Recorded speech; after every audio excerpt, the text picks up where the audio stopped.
Oh.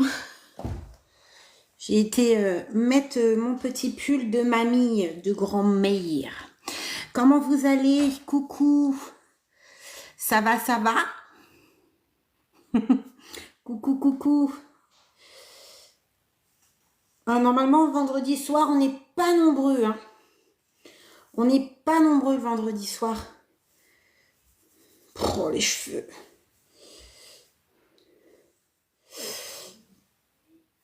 Alors.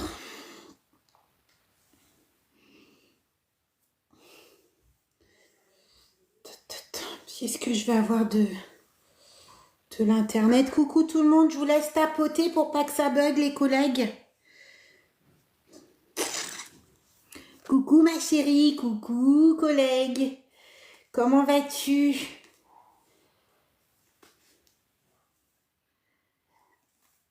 Attends, c'était qui maman 2? Bonsoir tout le monde.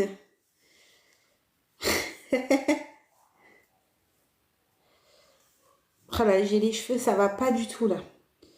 Ça va pas du tout, ça va pas du tout, pas du tout, pas du tout, pas du tout.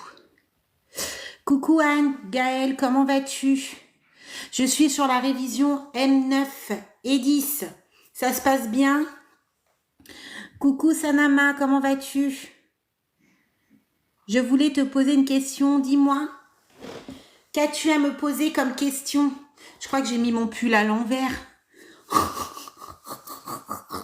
Ça porte bonheur. Ça porte bonheur. Qu'est-ce qui va m'arriver de bon?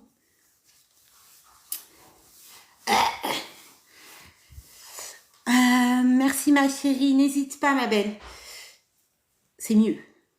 Oui, ça va. Ok, ok, ok. Bon, vous devez être fatigué là. Semaine dure, éprouvante, compliquée, dense. Comment vas-tu Antonin? Bien et toi? Bah écoute, moi ça va. Un peu fatiguée de la semaine, mais je pense qu'on est beaucoup dans ce cas-là. Je pense fortement.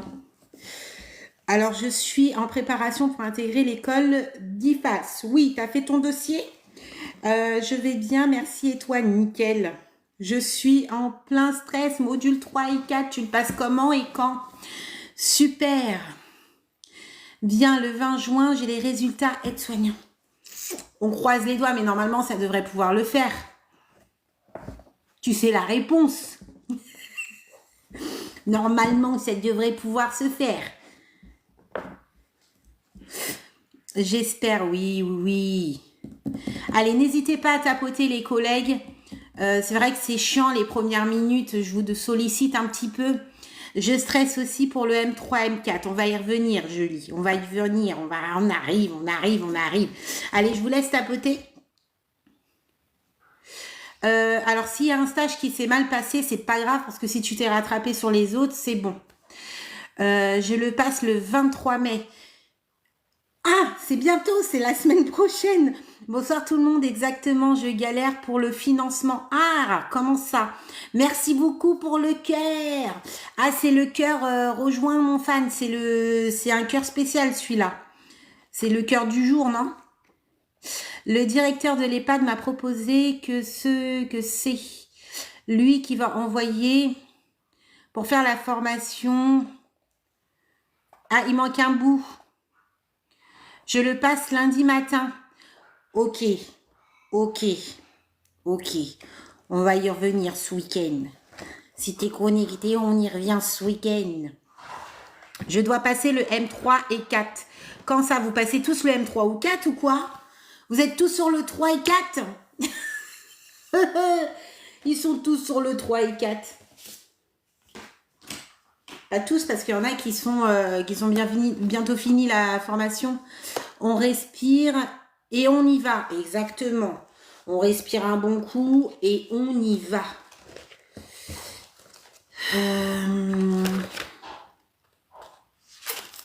Le M3, le M4, le M3, le M4. Il stresse, hein, il stresse celui-ci. Fonctionnement des appareils, pathologie. Bonsoir, je passe le M10. Toi, c'est la fin. Toi, tu fais la planification des soins. Tu le passes comment? Le M10. Le 3, 4, mercredi. Le M5, normalement, ça se passe bien. C'est de la pratique. Le 7, tu le passes comment? Ouais, alors, vous enchaînez là, Julie, là. Vous enchaînez. Vous m'avez dit M3, M4. Hein. On va se focaliser sur ça. Le 2 et le 1, il n'y a personne, je crois, qui est en 2 et 1, là.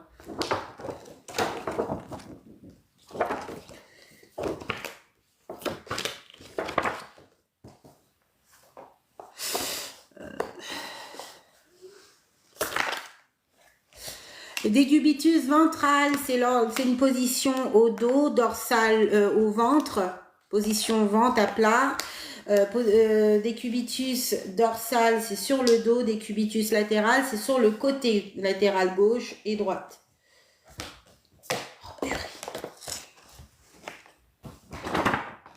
Par en stage, cette semaine de stage et puis après c'est la fin, l'obtention du diplôme. Moi le stage, je le passe, le M3, le M4, je suis en rééducation neurologique. Ah, intéressant la neuro. Intéressant. C'est super ça. Madame Ba, comment vas-tu Madame Ba? Coucou Johanna. Je passe bientôt ma VAE, ton oral VAE. En ce moment, il y a un enchaînement, comme j'avais dit déjà, de validation de VAE du premier coup. C'est une pépite. Je vais chercher mon matos. Ah, j'ai des courbatures. Pourquoi j'ai des courbatures comme ça? Ah, je commence à vieillir. Ou soit il faut que je fasse du sport. Ou j'ai pris trop de poids. C'est forcément...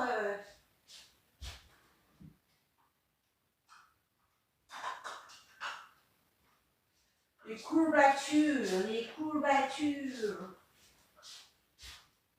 On n'a pas fait de révision sur... J'étais en train de penser, on n'a pas fait de révision sur la peau. Les organes de sens, on n'a pas travaillé ça. Attendez, je mets mon matos à côté. J'ai changé d'endroit parce que... Vous connaissez, hein. Et Louise, elle change de décor à chaque fois. Bon, alors, qu'est-ce que j'ai pour vous?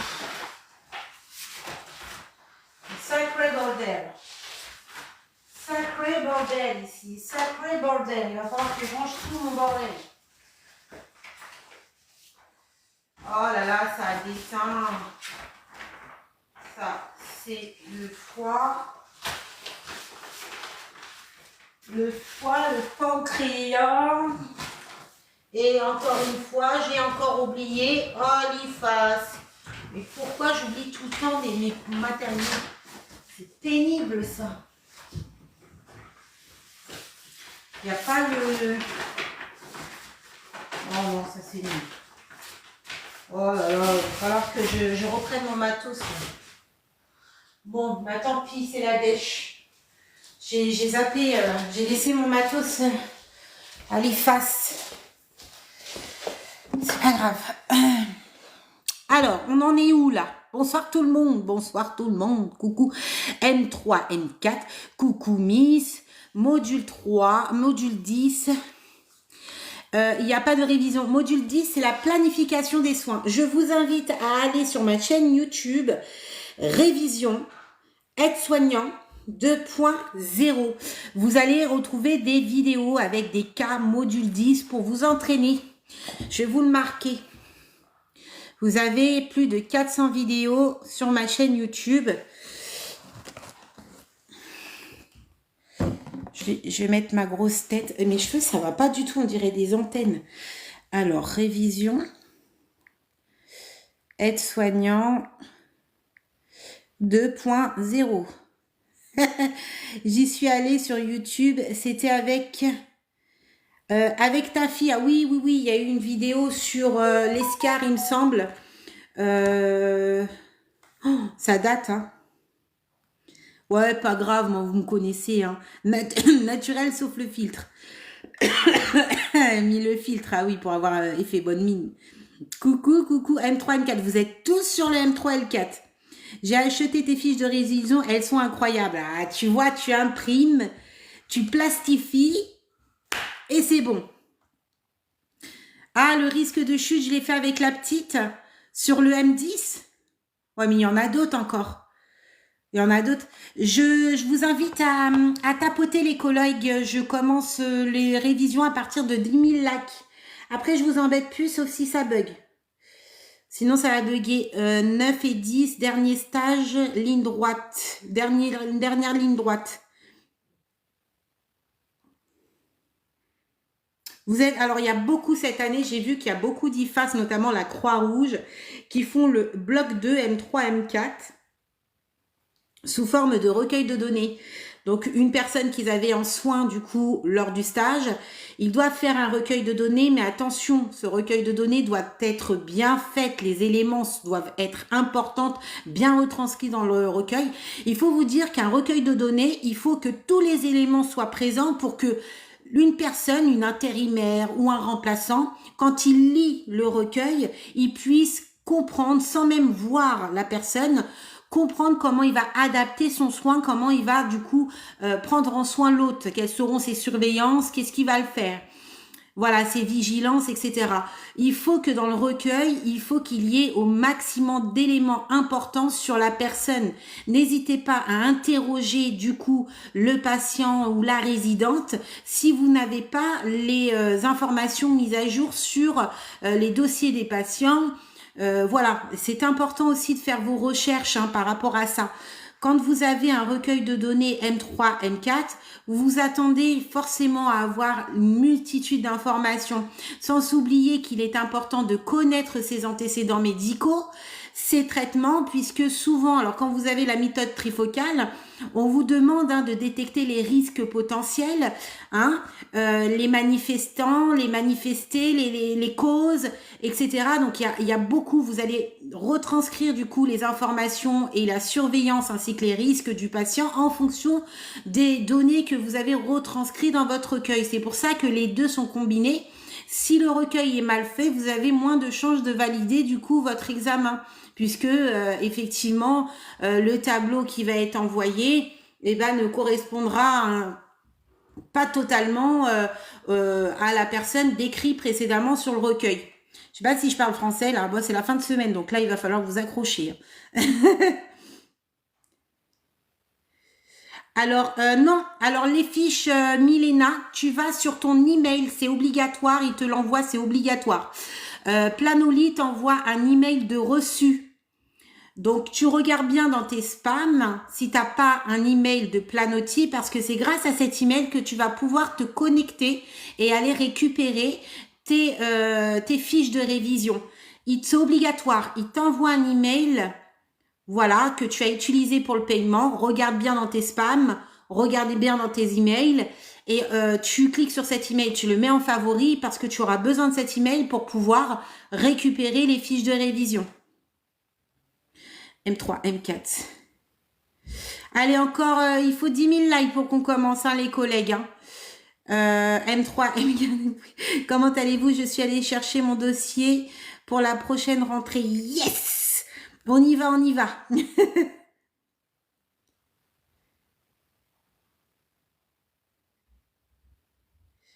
C'était quoi la question? Coucou Héloïse, coucou tout le monde. M3, M4. 10 000, bah si, regarde, il y a 10 000, il y a 7 000 likes. Regarde, il y a 7 000 likes. Ah! Et après, je vous laisse tranquille. C'est simplement pour pas que ça bug et voilà. Bonsoir, juste une petite question. Le stade 4 de l'escar, c'est la nécrose profonde. La nécrose profonde, collègue. Bonsoir, comment vas-tu? Bien et toi? Et il faut que je mette en grand. Voilà, je suis mieux comme ça. Je me vois pas, mais c'est pas grave. J'ai pas besoin de m'admirer. Au moins, je vois les messages. C'est quoi ça? On m'a envoyé un message bizarre.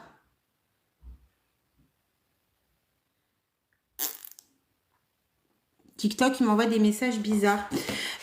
Bonsoir, juste une petite question. Alors oui, merci, de rien.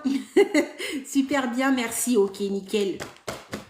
Allez, 8000 likes, il manque 2000, 9000 likes, 1000 likes, et puis après vous arrêtez de tapoter et on commence.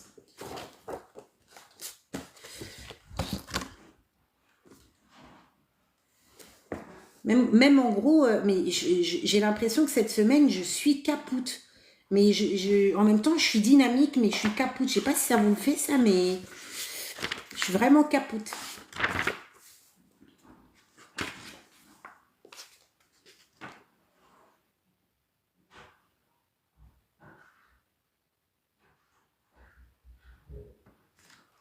Parce qu'on va voir aujourd'hui. Après, c'est vrai qu'on a travaillé beaucoup de respi et de cardio. On a travaillé sur beaucoup de points ensemble. C'est bon, arrêtez de tapoter, on est arrivé au bout du bout. On est arrivé. Merci beaucoup Héloïse, j'espère que ça va. Oui, et toi, comment vas-tu? Je sais pas, aujourd'hui, je sais pas quoi réviser, on va aller comme d'habitude. Hein. On va aller au tac, réponse, question, module 3 et 4. Allez, on y va, c'est parti. Qu'est-ce qu'on va voir aujourd'hui? On a travaillé sur beaucoup de respi. J'en ai marre de faire l'appareil respiratoire, je peux plus me le voir.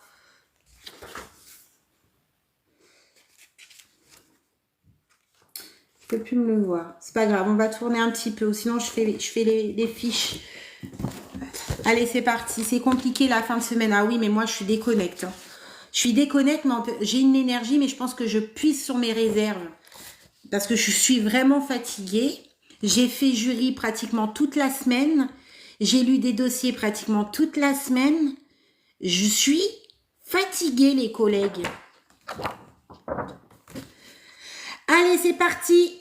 On y va. On va faire un petit peu les normes. On révise un petit peu les bases avant de partir dans un autre bord.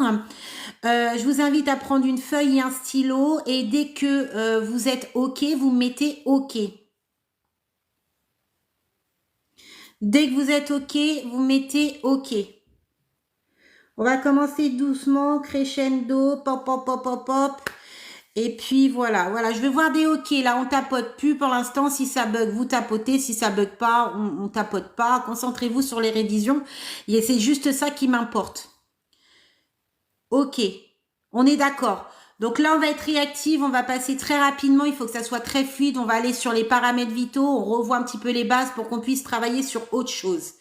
OK, allez, c'est parti. Là, les normes pour la saturation, quelles sont les normes? Normes pour la saturation. Pas de stress, no stress. No stress. Et question, elle m'a demandé les normes, j'ai répondu. C'est pas grave ça, c'est pas grave ma belle. Allez, la saturation, on passe vite sur les paramètres vitaux, il faut que ça rentre, on a travaillé ça déjà pas mal de fois. Allez, on fait ça vite là. La saturation norme de la SAT, 95 à 100, ça me suffit pas. Moi, on me dit 95, 100, ça veut dire quoi? 95, 100, c'est quoi? Merci beaucoup. Voilà. 95% à 100% de quoi? 95, si vous mettez sur votre feuille la norme de la saturation, vous mettez 95, 100%, c'est faux pour moi. Hein. Là, c'est des nombres. Moi, je veux 95%, 100% de quoi? Merci, d'oxygène dans le sang. On est d'accord? Ok, on passe. Alors, pour une personne BPCO, est-ce qu'elle arrivera à 95%? Petit rappel. Une personne BPCO, est-ce qu'elle peut atteindre les 90 voire 100%? Ok, on me dit non, d'accord. Non, pas forcément. Alors pourquoi celle-ci va avoir voilà, toujours, elle va être toujours désaturée, cette personne. Pourquoi?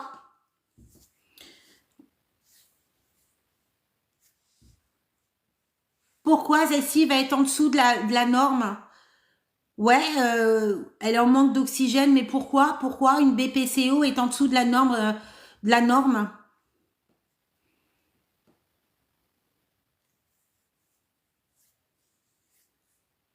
Ouais, ça évolue, 96%, oui. Alors, 96%, ça peut arriver, mais En général, voilà, ils attendent les 92, 93, 94. C'est très rare hein, que certains peuvent atteindre les 95 voire 100% sans avoir une aide. Hein. Ok, on est d'accord. Maintenant, est-ce que vous pouvez me dire la définition, la signification de la BPCO? Exactement, l'encombrement, excusez-moi là, c'est vendredi, hein. L'obstruction des branches. Ça veut dire quoi BPCO? Ça veut dire quoi BPCO? Allez, petit rappel, ça on a travaillé encore plein de fois dans les lives. Il faut que ça revienne, ok, mais il faut que ça soit dynamique. Allez, est-ce que c'est bronchite? T'es sûr? Bronchite chronique obstructive, pas tout à fait. T'y es presque Isa, mais c'est pas trop ça. BPCO, c'est quoi BPCO? Est-ce que quelqu'un peut me le dire? Qu'est-ce que c'est que la BPCO? BPCO, détaillez-moi la BPCO.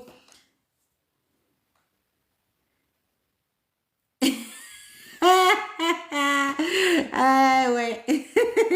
Bébé, pépé, cercueil, œil. Oh. Coucou Louis, j'ai une question. Non, c'est pas grave ma belle, ça c'est une question de stress, au moins t'as pu... Ils vont pas prendre en compte. Ils ont compris. Allez, Christelle me dit que la BPCO, c'est bronchopneumopathie obstructive. Il manque quelque chose. Il manque quelque chose. Il manque un mot entre deux mots. Bronchite pneumo chronique obstructif. Ouais. Alors, broncho pneumopathie chronique obstructive. Bronchopneumopathie obstructive, non, chronique obstructive. Ça va être dur. Pourquoi on dit que celle-ci est chronique? Oh, ça va être dur vendredi soir. La vache! Ah, on a intérêt d'être... il faut que vous m'accrochez là, parce que sinon, même moi, je vais me perdre toute seule. Alors, pourquoi chronique? Elle ne guérit pas. Elle ne guérit pas, mais par contre, il y a des traitements qui sont mis en place. Mais pourquoi ces traitements, ils sont là? Pourquoi? Ouais. Elle date de plus de 3 mois. Ok, mais pourquoi il y a des traitements alors si celle-ci ne se soigne pas? Pour calmer quoi exactement? Alors, la BPCO, c'est quelque chose qui ne soigne pas, hein, c'est réversible, ça reste. Par contre, on peut prescrire, pas nous, mais il y a des prescriptions pour aider. Il y a une personne, elle a dit calmer.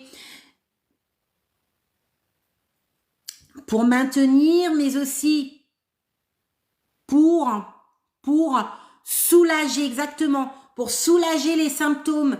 Ok? Donc cette personne peut être à des moments, hein, lors d'efforts ou autres, hein, même sans effort, être désaturée, en manque d'oxygène. Et celle-ci, on va lui prescrire quoi selon vous?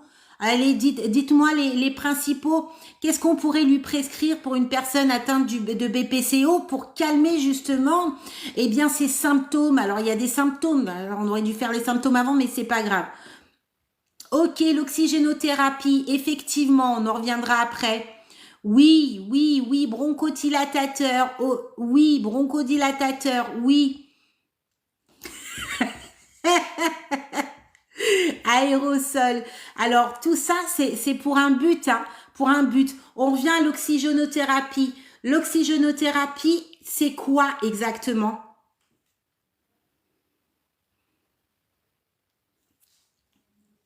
On reste sur les principaux. L'oxygénothérapie sert à quoi? On tourne un peu en rond. La kiné douce, oui, la kiné, elle est là justement à faire des exercices respiratoires. C'est très bien. Vous allez me dévier, je suis difficile. Là, ce soir, je pense qu'on est tous pareils. C'est compliqué le cerveau. Et ok, ouais, l'oxygénothérapie, c'est un apport, oui, supplémentaire en oxygène. Cela va lui permettre du coup de pouvoir maintenir une bonne SAT, l'aider aussi hein, concernant son oxygène. Hein. Si elle est désaturée, c'est pour aussi l'aider hein, quelque part. Donc ok, vous avez un patient qui est sous O2, donc on va dire sous 2 litres, hein, une oxygénothérapie, donc avec des lunettes à oxygène. Qu'est-ce que vous allez faire au niveau des surveillances et des actions? Exactement, c'est pour qu'il respire mieux, oui. Une personne sous O2 qui a une installation d'oxygénothérapie qui est mise en place sous 2 litres. Vous, votre rôle au niveau des surveillances et des actions, ça va être quoi?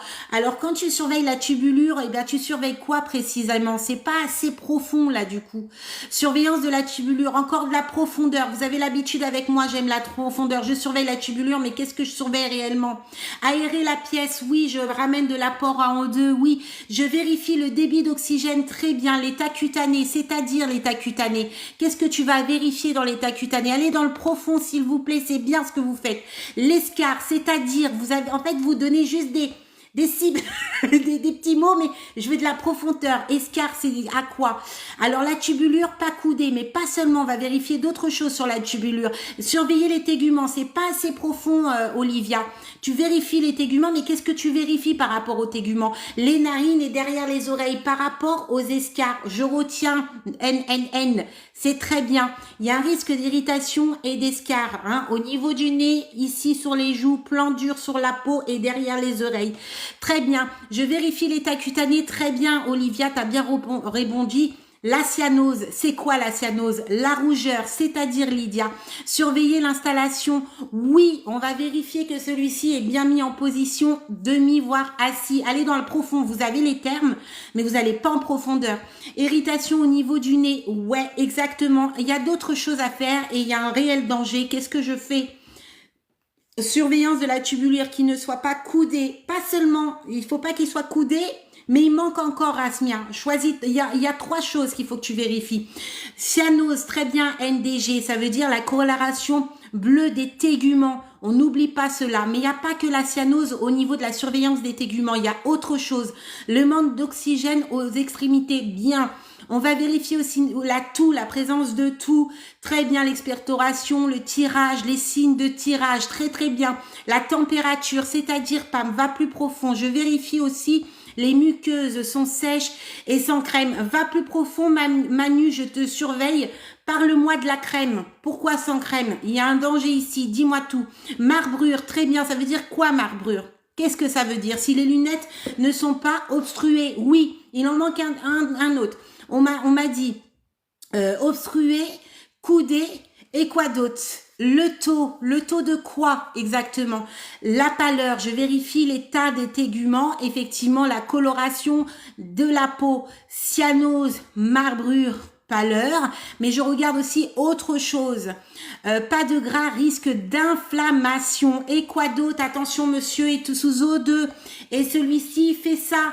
Alors quel est le risque ici? Et s'il n'y a pas de fuite, très très bien, rafraîchissement de la bouche, le débit d'oxygène, Issa, est-ce que je touche au débit d'oxygène?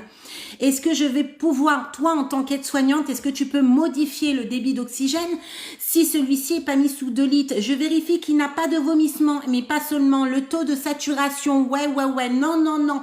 Alors pourquoi je n'augmente pas le débit? Pourtant, je sais qu'il a 2 litres d'oxygène et celui-ci, il est sur 1 litre. Le débit n'est pas bon. Pourquoi je ne peux pas? Donc pas de tabac. Oh, sinon quoi, Olivia, c'est très bien. Pourquoi celui-ci ne doit pas fumer? On touche pas au débit O2. C'est qui le fait alors? L'acte infirmier. Donc ok, on est d'accord, on appelle l'infirmier, c'est du ressort de l'ITE. Dans le cas où vous êtes de nuit, est-ce que vous êtes habilité à toucher le débit, à installer une oxygénothérapie de nuit? C'est l'IDE, oui, quand vous êtes de nuit, qu'il n'y a pas d'IDE, que vous êtes seul et qu'il y a une urgence, le patient est désaturé. Qu'est-ce que vous faites? Est-ce que vous êtes habilité à installer de l'oxygénothérapie pour ce monsieur en étant aide-soignant? Pas de tabac, non, pas de crème, car risque d'inflammation. Donc, s'il n'a pas de tabac, c'est un grand fumeur, quel est votre rôle du coup? Sur avis médical, non, alors le 15. Alors oui, n'oubliez pas, vous détenez normalement la FGSU 2. Quand une personne est en danger, vous avez des actions à faire. Vous êtes habilité à mettre une oxygénothérapie. Oui, vous pouvez le faire si l'IDE n'est pas là, mais par contre, il va falloir vous sécuriser et appeler le 15. Mais d'abord, vous sauvez la vie du patient. Seulement s'il n'y a pas d'infirmier, que vous êtes de nuit, vous sauvez votre patient. On est d'accord. Demi-assise, ouais, exactement. Ça y est, on remonte. On est bon là. Éducation thérapeutique, oui, si vous avez votre patient qui est très fumeur, ça lui démange, il a envie de fumer celui-ci, eh bien il va falloir l'éduquer, il va falloir lui informer des risques, mais pas seulement, on peut aussi être amené à lui présenter, ah ça je vais pas vous dire la réponse, je vais pas vous dire la réponse, d'accord? Ok, urgence, oui, ok, uniquement dans des situations d'urgence, ok, très très bien, bravo. Bon, l'oxygénothérapie en général, vous bombardez de fou. Je vous ai rodé, mais au taquet. Oui, alors du coup, on peut le diriger par des professionnels, hein, tout va dépendre où vous êtes, mais voilà, si vous êtes au CHU, il y a des professionnels du coup pour ça. Sevrage, t'avais proposé tabac, j'arrive pas à le dire, désolé. Jean-Jésus, j'espère que tu vas bien pour mon module 3 et 4. Validé, félicitations à toi Christelle. Si tabac éducation thérapeutique et voir avec l'équipe, si possible, de mettre un patch très très bien. Activité physique, marche, oui. On va pas exploser la baraque. Hein. On fait attention aux bêtises, ça, il faut éduquer le patient direct. Hein. Si le matériel ne fonctionne pas, on vérifie l'état de marche du matériel. Moi, j'ai un entretien la semaine prochaine, je suis stressée, ça va bien se passer. Ok, bonjour, la formation est difficile, je suis en moyen français, j'ai peur. Tu vas t'en sortir puisque tu écris très bien français. Donc, je doute pas de tes capacités, fonce, collègue. Ok, c'est très bien pour l'oxygénothérapie. Ok, on y passe. Ok, ça c'est bon, on y va. Est-ce que par rapport au nouveau référentiel, l'aide-soignant peut faire une glycémie capillaire? Pour les rendez-vous avec moi, voici là, c'est directement sur mon lien sur TikTok. Il me reste plus beaucoup de place pour mettre, donc n'hésite pas. Allez, ok, glycémie capillaire, l'aide-soignant est habilité à faire une glycémie capillaire. Oui, on est d'accord. Quelles sont les normes à jeun? Quelles sont les normes à jeun? Ah là là, merci beaucoup, au plaisir ma belle. Bonsoir, oui, possible, yes. Je l'ai fait hier. Et super Kate. Alors oui, alors tout va dépendre. Il y a team 0,70, oui, il y a team 0,80. Ça dépend de vos IFAS. Vous vous référez aux normes de votre IFAS. Faites attention à ça pour les examens. Mais en général, elle tourne à 0,80, 0,70, pardon. 0,70 à 1,10 grammes par litre de sang, d'accord, ou 1,20. Ça va dépendre de votre IFAS. Vous en référez. Ok, j'ai besoin de quoi pour faire une glycémie capillaire? Quel matériel j'utilise? Pour faire une glycémie capillaire, j'utilise quel matériel? J'ai besoin de quoi? Attention les VAE, si vous êtes de passage, vous prenez des notes, c'est hyper important pour vous. L'oral, ok, une destro, allez dans le plus précis, je veux tout en détail, moi. Ok, les bandelettes, on est d'accord. Le glucomètre, qu'est-ce que j'ai besoin encore? Glucomètre, bandelette, qu'est-ce que j'ai besoin encore? Ouais, glucomètre, bandelette, qu'est-ce que j'ai besoin? Ouais, super. Autopiqueur, coton, désinfection, on est d'accord, hein? Très très bien. Ok, comment je procède? Est-ce que je mets des gants pour faire cette action ou pas? Est-ce que je mets des gants pour faire cette est-ce que je mets des gants pour faire cette action? Hein, on est d'accord, on se protège, d'accord? Ok. Pourquoi on se protège? Pourquoi on met des gants? Faites-moi un petit rappel vite fait, ça vous normalement vous maîtrisez, hein. Hein, vous maîtrisez. Pourquoi je mets des gants? Pour faire une glycémie capillaire? Oui, AES plus précisément, ça s'appelle comment AES? Allez dans la profondeur, AES, exactement, merci beaucoup pour la rose collègue. Accident, exposition au sang, d'accord, il y a un danger derrière, donc on fait attention, On se protège, bien évidemment. Hein. Alors, il y avait un collègue IDEL, qui nous a fait de la prévention il y a très court, enfin, il y a pas très longtemps, par rapport à la glycémie capillaire. Donc, je me permets aujourd'hui de vous faire, du coup, ce petit rappel, si certains le connaissent, c'est Take Play Joy. Donc, il y a eu un petit incident, il l'avait déjà dit aux élèves, notamment quand il est monté dans un live. On fait attention parce que tout dépendra de la fluidité du sang lorsque vous allez piquer. Eh bien, il y a des fois des accidents et ça se projette, le sang se projette. D'accord? Et donc, il y avait une de ses collègues qui s'est retrouvée avec du sang, alors pas au visage ou autre, ou sur les muqueuses ou autre, mais quand même près du visage. Donc, le risque est bien présent. Donc, on fait en sorte de mettre le doigt et de piquer vers le bas pour éviter justement la remontée sur le visage du sang, parce que tout va dépendre de la coagulation de chacun. Donc, on se protège également. Super. Moi, VAE obtenu en décembre. Coucou Kevin, mais je me rappelle de toi Kevin, t'es déjà monté il me semble en live. De mon service, nous met pas de gants. Ouais, mais les gants, vous mettez des gants, vous vous en foutez de leur blabla.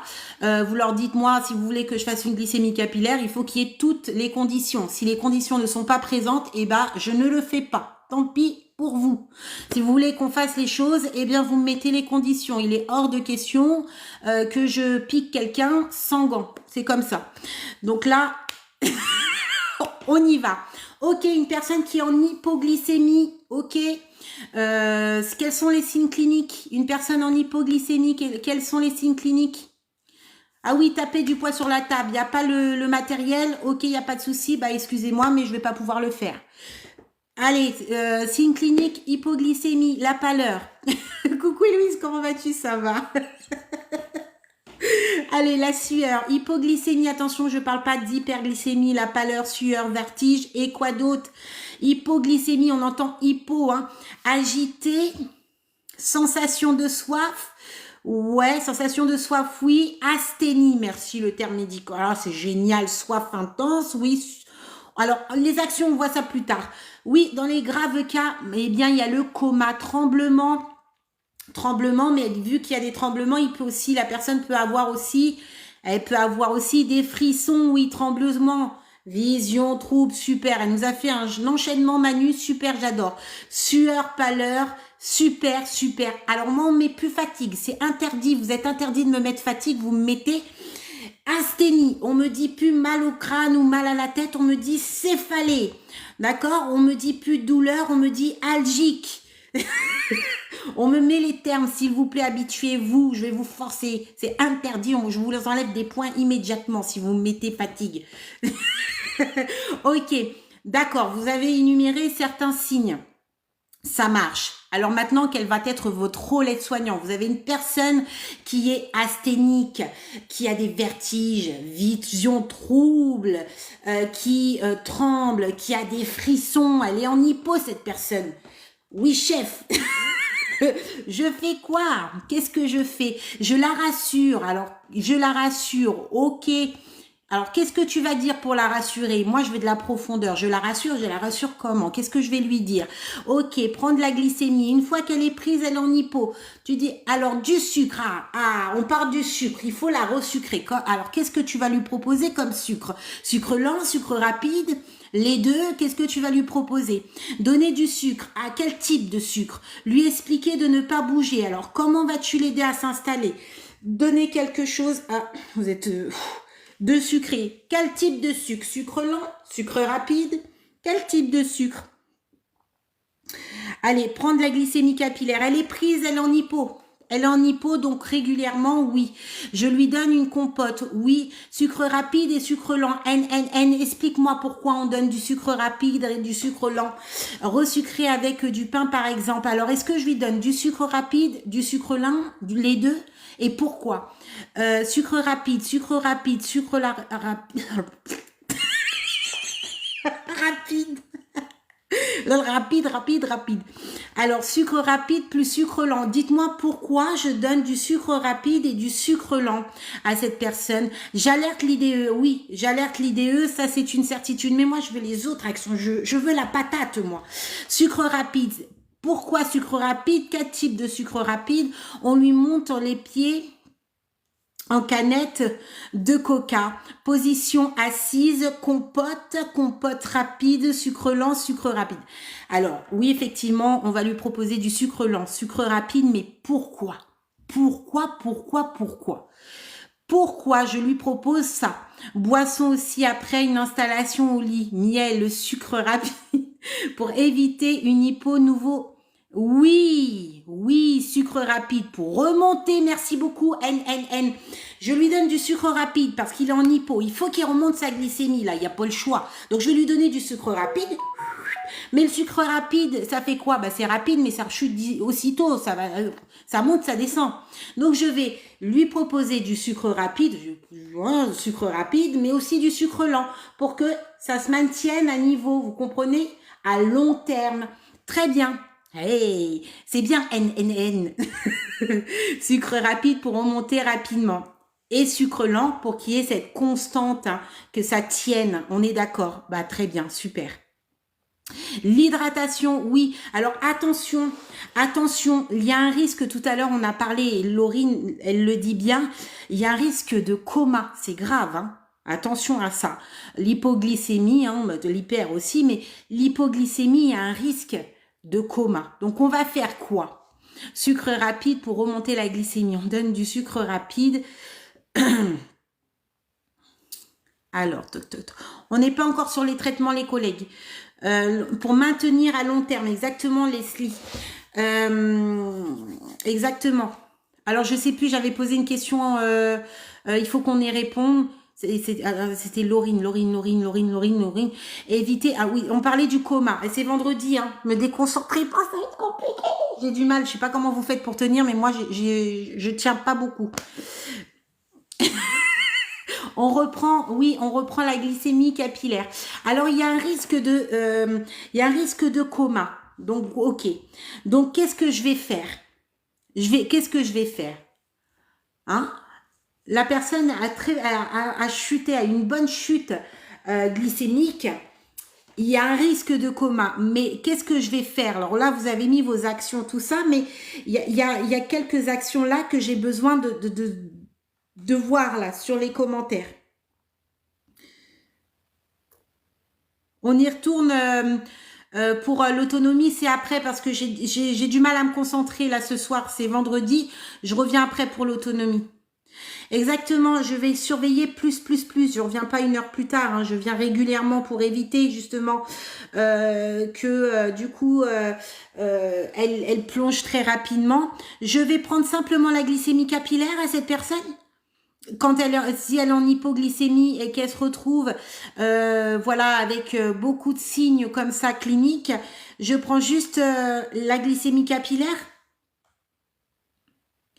Waouh, on va parler de ça, c'est bien Kevin, j'attends ça. Je vais être prête si celle-ci perd conscience de la mettre d'une manière, oui. C'est ça, je voulais en venir à ça. Je tiens à vous dire que j'ai une hyperactivité et mon cerveau s'affuse. Surveillance de la glycémie, oui. Surveillance des paramètres vitaux. Quel type de paramètres vitaux? Quand vous dites je prends les paramètres vitaux, ok. Mais les paramètres vitaux, c'est large. Qu'est-ce que je prends comme paramètres vitaux? Dans certains IFAS, notamment les IFAS que je côtoie pour former, si vous mettez sur la feuille d'examen, je prends les paramètres vitaux, je prends les constantes, eh bien, vous n'avez pas tous les points. Parce que c'est quel type de paramètres que vous allez faire? Vous allez prendre. Fais attention à ça. Alors, le test de Glasgow, tu vas l'utiliser pour quel cas? J'informe l'IDE, ça c'est une certitude. Alors on rigole pas avec ça, hein, on va informer l'IDE, ça c'est une certitude. Effectivement, hein, je vais prendre quand même pas mal de constantes. Je peux prendre aussi la pression artérielle, hein, la base. Le pouls, oui. Oui, la température, ben oui, la température, oui. La SAT, éventuellement, je peux prendre. Effectivement. Voilà. Alors, je vais rester vraiment sur le pouls, la pression artérielle qui est hyper importante, la température et la SAT. Très bien. Ok, d'accord, c'est bien. C'était Wardy. Wardy. Sa date, elle m'a envoyé un commentaire et je lui ai dit après, je sais pas si elle est là. Le temps, la température, oui. Oui, exactement. Ok, on fait l'hyper. On fait l'hyperglycémie. L'hyperglycémie, ça va être quoi les symptômes de l'hyperglycémie? L'hyperglycémie, ça va être quoi les symptômes? Qu'est-ce que ça va être les symptômes de l'hyperglycémie? Là, on a parlé de l'hypoglycémie, l'hyperglycémie. On a dit que l'hypoglycémie, la personne est tremblée, est frissonnée, vision trouble, vertige, asthénie, céphalée, coma, hein, dans les graves cas. Celle-ci, en hyper, elle va être comment? Ouais, d'accord, sueur, asthénie, très bien, céphalée, vous avez compris hein, les termes médicaux. C'est très bien. Chaleur, agitation. Oui, oui, oui, oui, une soif intense. Ah, moi ça j'aime beaucoup. Tu me parles d'haleine. L'haleine comment? Nausée, douleur abdominale.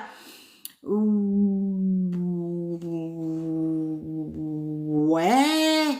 Mais c'est pas ceux que je cible vraiment. Asthénie, céphalée, taux glycémique élevé, oui. Sueur, soif. Alors c'est pas une simple soif. Là, ça va être une soif intense.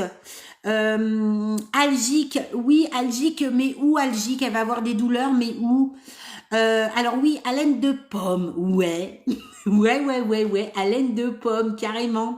Tout à fait. Acétoné, ouais, on peut dire ça aussi. Ok. La personne, elle va être comment? Elle va être comment? De toute façon, les hyper, tout hyper, ils sont... Une soif, c'est pas n'importe quelle soif. C'est une soif intense, hein. Elle va être comment cette personne? Irritable. Moi j'aime bien, c'est ce terme-là. Cette personne, elle va être irritable. Hein. L'hypertension, l'hyperglycémie, irritable. Oh purée, tout pété. Sueur, chaleur. Ah oui, hein, agitée, irritable. Hein, cette personne, elle est... Ok, polluerie, elle va être crispée. Elle va être crispée. Elle va pas être bien du tout. Ok, insupportable, carrément. Elle veut pas nous voir. Non, mais pourtant, elle a besoin de nous. Ok, alors on reste là au niveau des signes. On pourrait... des signes cliniques, on reste là. Qu'est-ce que je fais du coup? Mon rôle aide-soignant, ça bug. Si ça bug, n'hésitez pas à tapoter hein, du coup. Hein, dès que ça bug, hop, hop, hop, vous tapotez vite fait et après vous arrêtez dès que ça bug plus. Alors, qu'est-ce que je fais comme rôle aide-soignante du coup?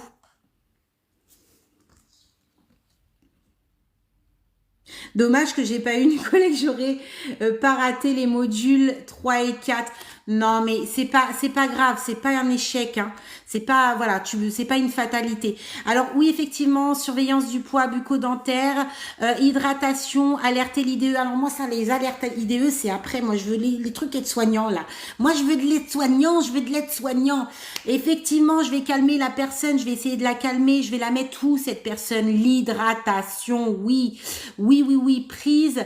Alors, les traitements, fenêtre, oui, elle a chaud. Hein. Faut qu'elle respire cette personne, hein, rouge comme une tomate, et elle peut avoir des rougeurs. Hein. Oui, oui, oui, vérifier. Les cétones dans les urines. Alors ça, c'est après transmission proposée. Alors, pas tout de suite les transmissions. Là, vous arrivez dans la chambre, vous voyez ces signes cliniques. Vous allez tout de suite courir faire les transmissions. Non. Imaginez quand vous êtes dans l'action, vous faites des actions, mais systématiques. C'est difficile, je sais, d'imaginer l'action quand on ne la vit pas à l'instant présent. Mais essayez de vous dire, ok, transmission l'IDE, c'est sûr que je vais transmettre, c'est sûr que je vais faire des transmissions, mais là, je rentre dans la chambre, je vois le patient, je vois le résident, je fais quoi?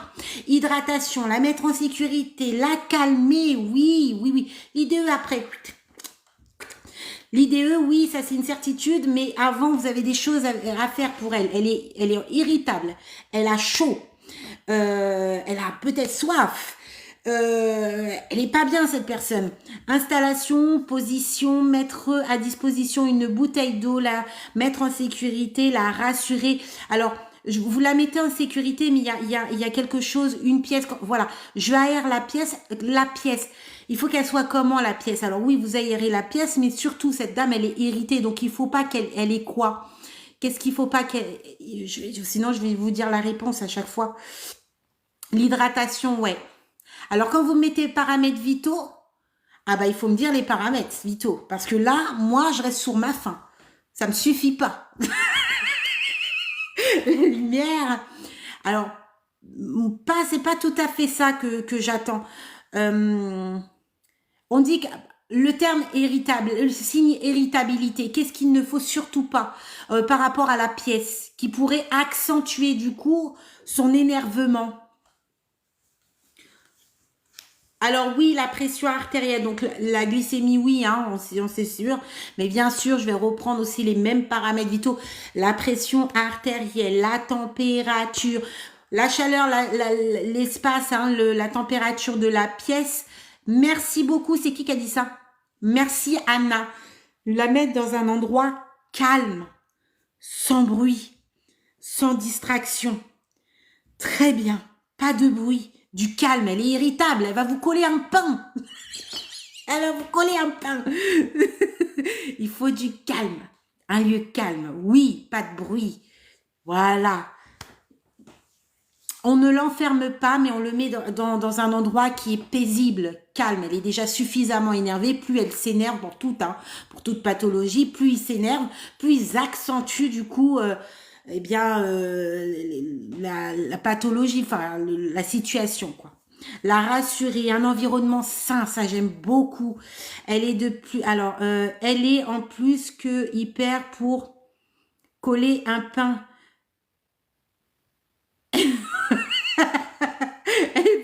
Pour coller un pain. Ah, mais je vous assure, il y en a, vous savez, il y en a qui sont dans leur mal-être. Quand on est dans notre douleur et dans notre mal-être, parfois on a envie d'être violent. Merci beaucoup, Christelle. Merci beaucoup pour ton soutien.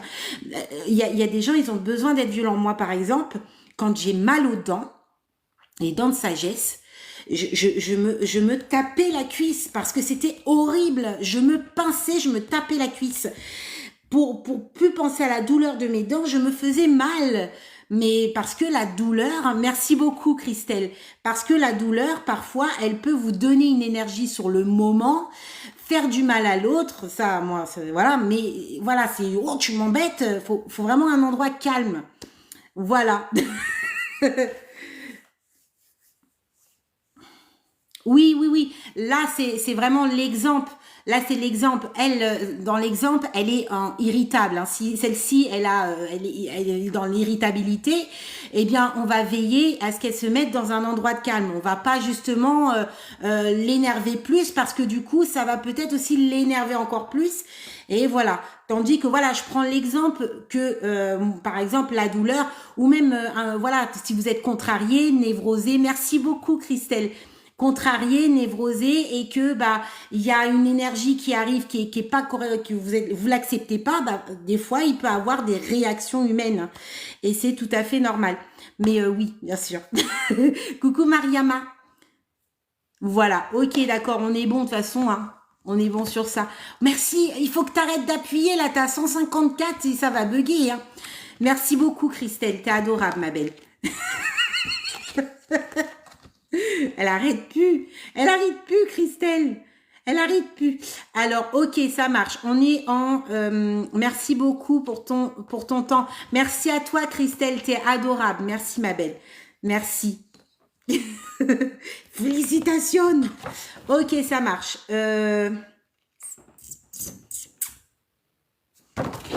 Je sais pas. Là, je regarde les fiches de VAE parce que je me dis, il y a certainement des choses qui sont pas mal à faire. La pression artérielle, on l'a vu déjà. Merci, merci. La pression artérielle, on l'avait déjà vu. Merci beaucoup, Giverny. On va voir autre chose. Les normes, c'est vrai qu'on le fait régulièrement, hein, les normes. Du coup, Moi, il y a un appareil que je peux plus me blairer là en ce moment, c'est l'appareil respiratoire. On l'a trop révisé celui-là. À chaque fois, je dis, mais faites qui me demande pas l'appareil respi, j'en peux plus. J'en peux plus de cet appareil. Ça me fait tourner de l'œil. Je peux plus. En plus, j'ai eu le truc pour aller me le chercher, celui-là. Je l'ai même retourné. Je l'ai mis loin de moi, celui-là. Ah, je peux plus me le voir. Oh la vache. Allez, on va faire cible, donner, action, résultat. C'est simple. Je vais vous donner des termes et vous allez me dire merci beaucoup ma belle, merci beaucoup. Je vais vous donner des termes et vous allez me dire si c'est une cible, une donnée, une action ou un résultat. J'ai besoin de votre aide. Si vous voulez me solliciter, c'est directement via mon lien TikTok. Il y a les prestations, vous faites ce que vous voulez. C'est en promotion. Voilà, c'est pas bien cher en soi. Vous avez le forfait 5 heures qui vous fait 10 euros les 5 heures. Enfin, 10 euros une heure. Ou vous avez la presta compte rendu à je sais pas combien. Enfin, vous allez regarder, ça c'est selon vous. On fait cible, données, action, résultat. Parce qu'il y en a, ils passent aussi le M9 bientôt et le M10. Allez, c'est parti. Je vous dis un mot. Ok, vous considérez que anxieux, c'est une cible. Putain, ça peut être une cible. Oh, ben, je fais l'exercice pour vous. C'est pas bon cet exercice. Parfois, ça peut être une cible et parfois, ça peut être une donnée. Elle fait l'exercice elle-même, elle fait des monologues, Héloïse. Et c'est vendredi, ne m'en voulez pas. Hein. Ne m'en voulez pas. Donc, en fonction. Donc, anxieux pour vous, c'est une cible, donnée, action ou résultat. Ah ouais, je vais bientôt dormir, mais je pense que je vais pas dormir. Alors, anxieux, est-ce que c'est une cible, donnée, action ou résultat? Alors, il y a certaines personnes, ils me disent cible. D'autres personnes me disent action. Ça, cible et d'autres personnes me disent donnée. Alors, ça peut être une donnée si dans votre texte, on dit que Monsieur X est anxieux à ce jour, tatati tatata. D'accord? Mais en général, celui-ci est considéré comme une cible du comportement. On est d'accord? Cible, ok. Remarche. Le mot, c'est des mots, c'est pas une phrase. Remarcher. Remarche. La personne remarche. Je suis obligée de faire une phrase. Ça me démange. Alors, c'est une cible, une donnée, une action ou un résultat. Remarche. Ouais, c'est un résultat. La personne remarche. Il y a eu des actions qui ont été mises en place et celle-ci, elle remarche actuellement. On va faire autre chose. Madame X mange seule. Mange seule. C'est une cible, une action, donnée ou résultat.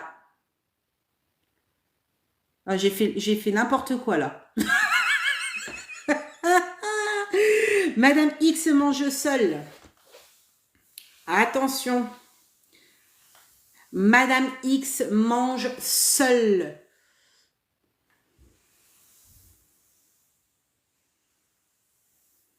Alors, c'est pareil. En fonction du texte, ça peut être un résultat parce que aujourd'hui, celle-ci mange seule. Mais là, vu la phrase, c'est une donnée ou un résultat. Bien vu, Olivia. En fonction du texte, ça peut être résultat si c'est mis après, là. Mais celle-ci, quand elle est donnée comme ça, on dit, voilà, on reprend et c'est une donnée. 38,5 données... 38,5 degrés Celsius. Ah là là. 38,5 degrés Celsius. Donner, cible, donner, action, résultat. Je l'ai dit la réponse. Je suis sûre qu'il y en a, ils n'ont pas entendu. Anna, elle a vu, elle a rigolé. Ouais, c'est une... Tu réponds pas, Olivia. Donc, c'est quoi? C'est une donnée, 38,5 degrés Celsius. C'est quoi? C'est quoi? Ouais, c'est une donnée. C'est une donnée. Et du coup, ça va être quoi la cible de 38,5 degrés Celsius? Ça va être quoi la cible de 38,5 degrés Celsius? Qu'est-ce que ça va être la cible? 38,5 degrés Celsius.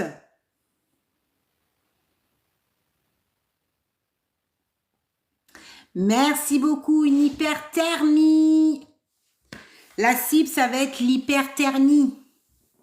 Hyperthermie, ok. Alors, on a trouvé la cible, les données, et je fais quoi pour les résultats? Pour les actions? J'ai un problème avec les cibles pour le cas, là. Alors, hyperthermie, c'est une cible, les données 38,5 degrés Celsius. Qu'est-ce que je mène comme action, du coup? Je fais quoi pour cette personne? Je la découvre. Ah là, on ne parle pas de traitement, là. On ne parle pas de traitement. Maintenant, là, on me parle pas de traitement. Avant la prise des antalgiques. Découvrir hydratation. Pourquoi l'hydratation? Prévenir l'IDE. Ah non, mais moi, je veux encore d'autres. Je veux encore d'autres avant de prévenir l'IDE. Hydratation. Hydratation. Découvrir le patient. Hydratation. Prévenir l'IDE. Après. Quand vous dites découvrir, ça veut dire quoi? Vous enlevez juste le drap. Qu'est-ce que vous faites? Merci beaucoup. On aère la chambre. Et Kumba, elle l'a dit, hein. On aère la chambre. Elle a chaud. Elle transpire. Elle en hyper. On va la découvrir. On peut aérer la chambre, hein. On peut laisser le drap, effectivement, mais on va essayer justement à ce que celui-ci puisse avoir enlevé ses couches de vêtements. Oui. L'hydratation, pourquoi l'hydratation? Risque de déshydratation, mais aussi elle a un pouvoir, l'hydratation. Le fait d'hydrater une personne en hyperthermie, ça fait quoi? Ouais, enlever les couches de vêtements, ouais. Passer un gant frais. Alors attention, il y a des teams, il y a des collègues formatrices qui sont pour le gant sur le front et d'autres qui ne sont plus dans cette technique-là. Rafraîchir, alors on va y passer. Tu rafraîchis en faisant quoi? Effectivement, l'hydratation permet de diminuer la température, hein, ça régule. Bravo. Eh bien, oh, vous êtes bien le vendredi finalement. Ah là là. Alors, il y a plusieurs teams. D'ailleurs, les élèves me le font beaucoup remarquer. Il y a la team de la génération qu'on mettait des pains de glace, qu'on mettait justement un gant sur le front ou qu'on proposait aux patients ou aux résidents une petite douche de rafraîchissement.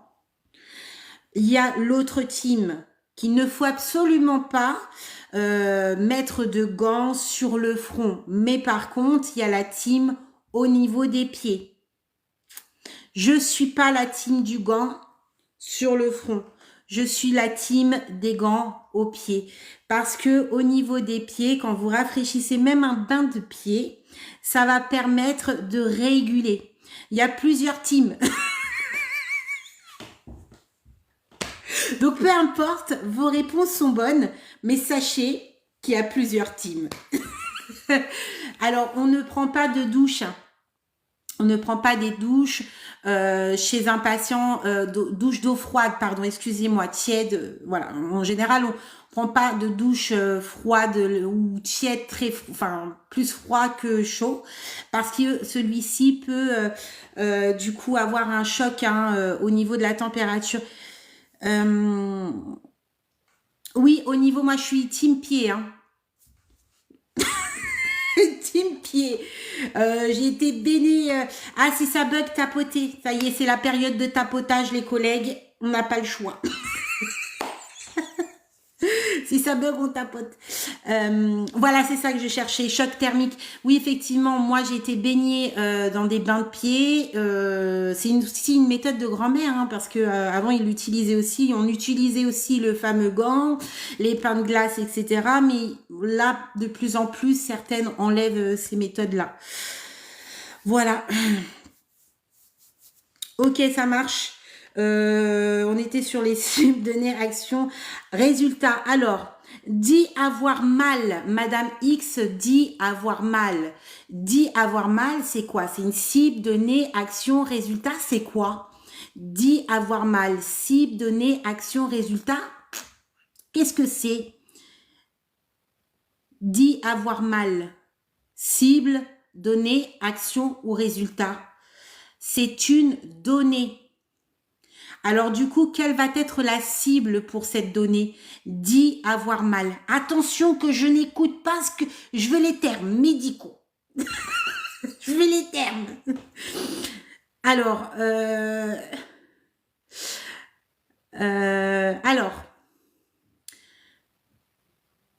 dit avoir mal. Donc, on ne dit pas où est-ce qu'elle a mal. On ne dit pas si elle a mal à la tête ou autre. Donc, effectivement, ça va être algique. Elle est algique. Douleur, ça passe. Hein. Mais je voulais juste que vous cherchiez le terme algique. Je vous embête. Alors, on ne dit pas si elle a mal à la tête ou pas. On dit tout simplement que Madame X dit avoir mal. Donc, dit avoir mal, c'est une donnée. L'action est douleur, algique. Ok, les résultats, bon, bah, qu'est-ce que... Donc, admettons que c'est une douleur... de tête, qu'est-ce que je fais, donc une céphalée, donc qu'est-ce que je fais du coup pour cette personne qui est douloureuse? Alors je cherche, super, c'est qui? C'est Angie. Je cherche la douleur selon le tilt. Oui, je soulage la douleur. Alors comment vas-tu soulager la douleur? Douleur, échelle de la douleur. Oui, évaluation de la douleur. Alors antalgique, est-ce que une aide-soignante peut transmettre un antalgique. Enfin, peut prendre l'initiative de donner un antalgique. Échelle numérique, donc l'évaluation de la douleur. Est-ce que l'aide-soignante peut transmettre un antalgique? Voilà, elle dit madame, elle a mal à la tête. Oh, bah, je vais aller prendre un antalgique. Hop, je vais lui donner. Oui, on peut le positionner en position antalgique. Tout va dépendre où est-ce que la douleur se situe. Non, on ne peut pas prendre seule la décision de donner, peu importe le traitement. On se réfère à l'IDE pour ça. Voilà, c'est exactement ça, Bédi. Exactement. Un environnement calme, toujours, douleur, évaluation de la douleur. Je vais également lui poser des questions à cette personne. Qu'est-ce que je vais lui demander? Exactement, c'est Bénédicte. Alors, tout va dépendre où est-ce qu'elle est située, la douleur. Hein. Si elle a l'habitude de prendre... et si elle a toute la tête. Alors, si c'est une personne qui a l'habitude de prendre des antalgiques et qu'elle en a dans son truc, bah après, il faut l'informer. Mais vous prenez pas l'initiative de transmettre un antalgique, même si elle a l'habitude d'en prendre un. Exactement, je lui pose la question, avez-vous mal? Depuis quand? Et quel type de douleur? Exactement, Gianni. Superbe. L'intensité, où est-ce que c'est localisé? Qu'est-ce qu'elle ressent? Super. Et depuis quand? On veut savoir depuis quand elle a ses douleurs, quoi. La temporalité, intensité, localisation, c'est ça. C'est bien. C'est bien. Vous êtes au top. Vous êtes au top. On est d'accord que là, on est en train de travailler les cibles. Hein. Et bien, vous allez faire une cible. Hein. Vous allez faire vos transmissions et vous allez faire une cible. Ça me gratte. J'ai bronzé et du coup, j'ai la peau qui me pèle, ça gratte. Temps, intensité, localisation, type, oui.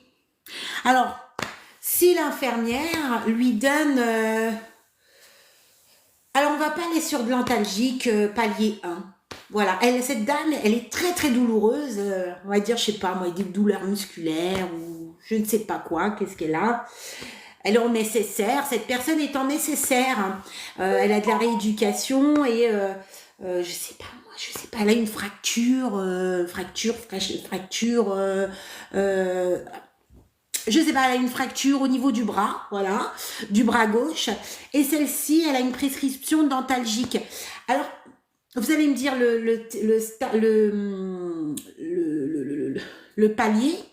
Elle a, cette dame, elle a du tramadol. Du tramadol. Cette dame, elle... Je me conditionne mon cerveau, c'est ouf.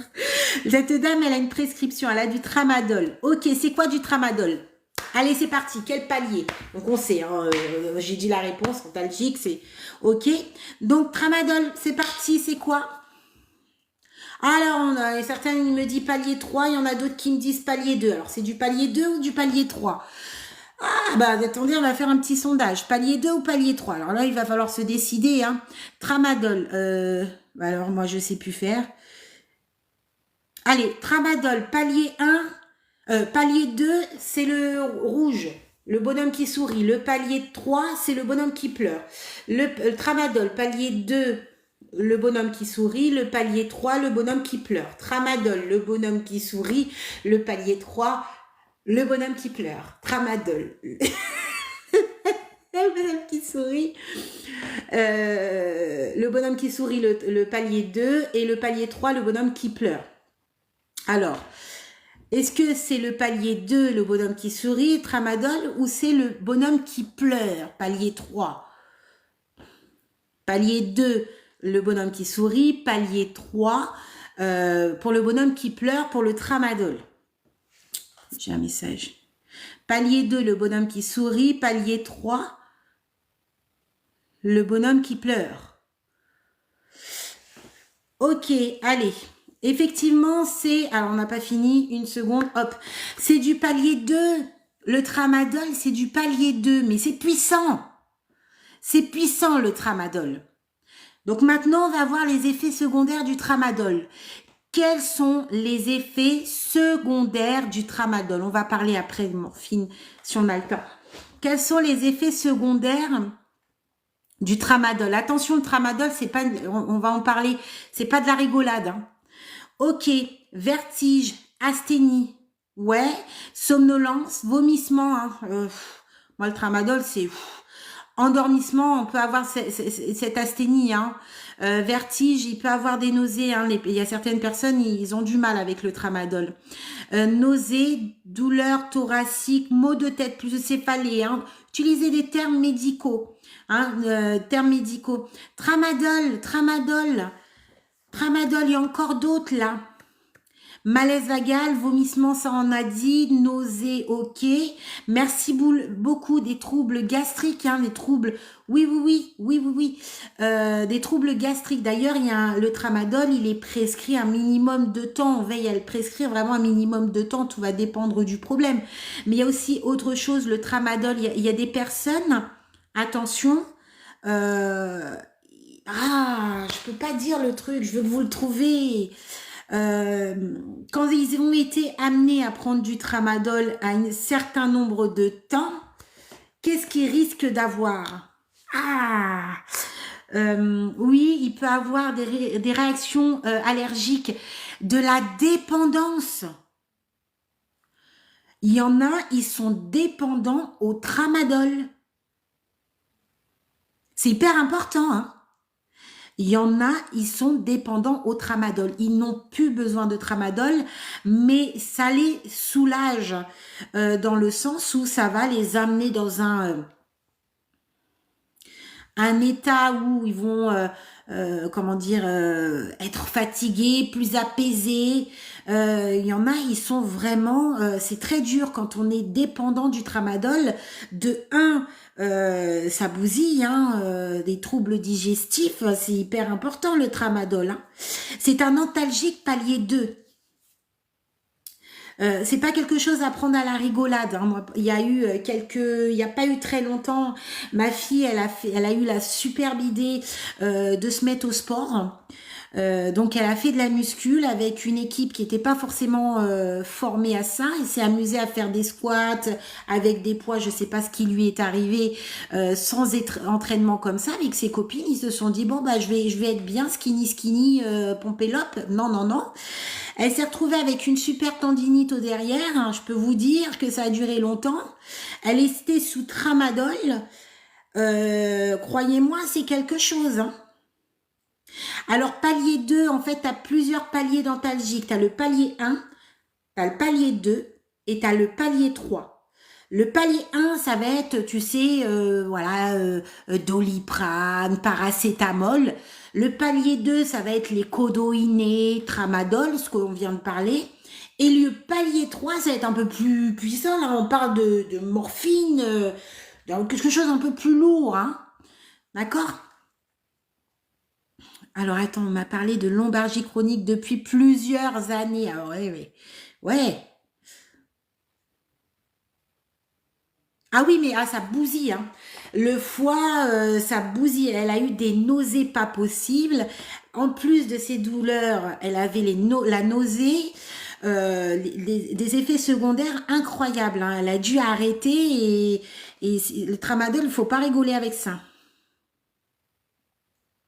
Ah, mais je te crois, hein, ta grand-mère, hein, je te crois, hein. Palier 2, opioïdes faibles, palier 3, opioïdes forts. Oui, oui, oui. C'est vraiment des... alors, palier 3, ah, ça dégaine, c'est... Oui, c'est des morphines puissants, palier 3. Vous voulez qu'on en parle un petit peu du palier 3? Là, ce soir, je souffre. Ah ouais, non, mais... Après, je veux bien te croire, hein. Je veux bien te croire, hein. Il y a des douleurs...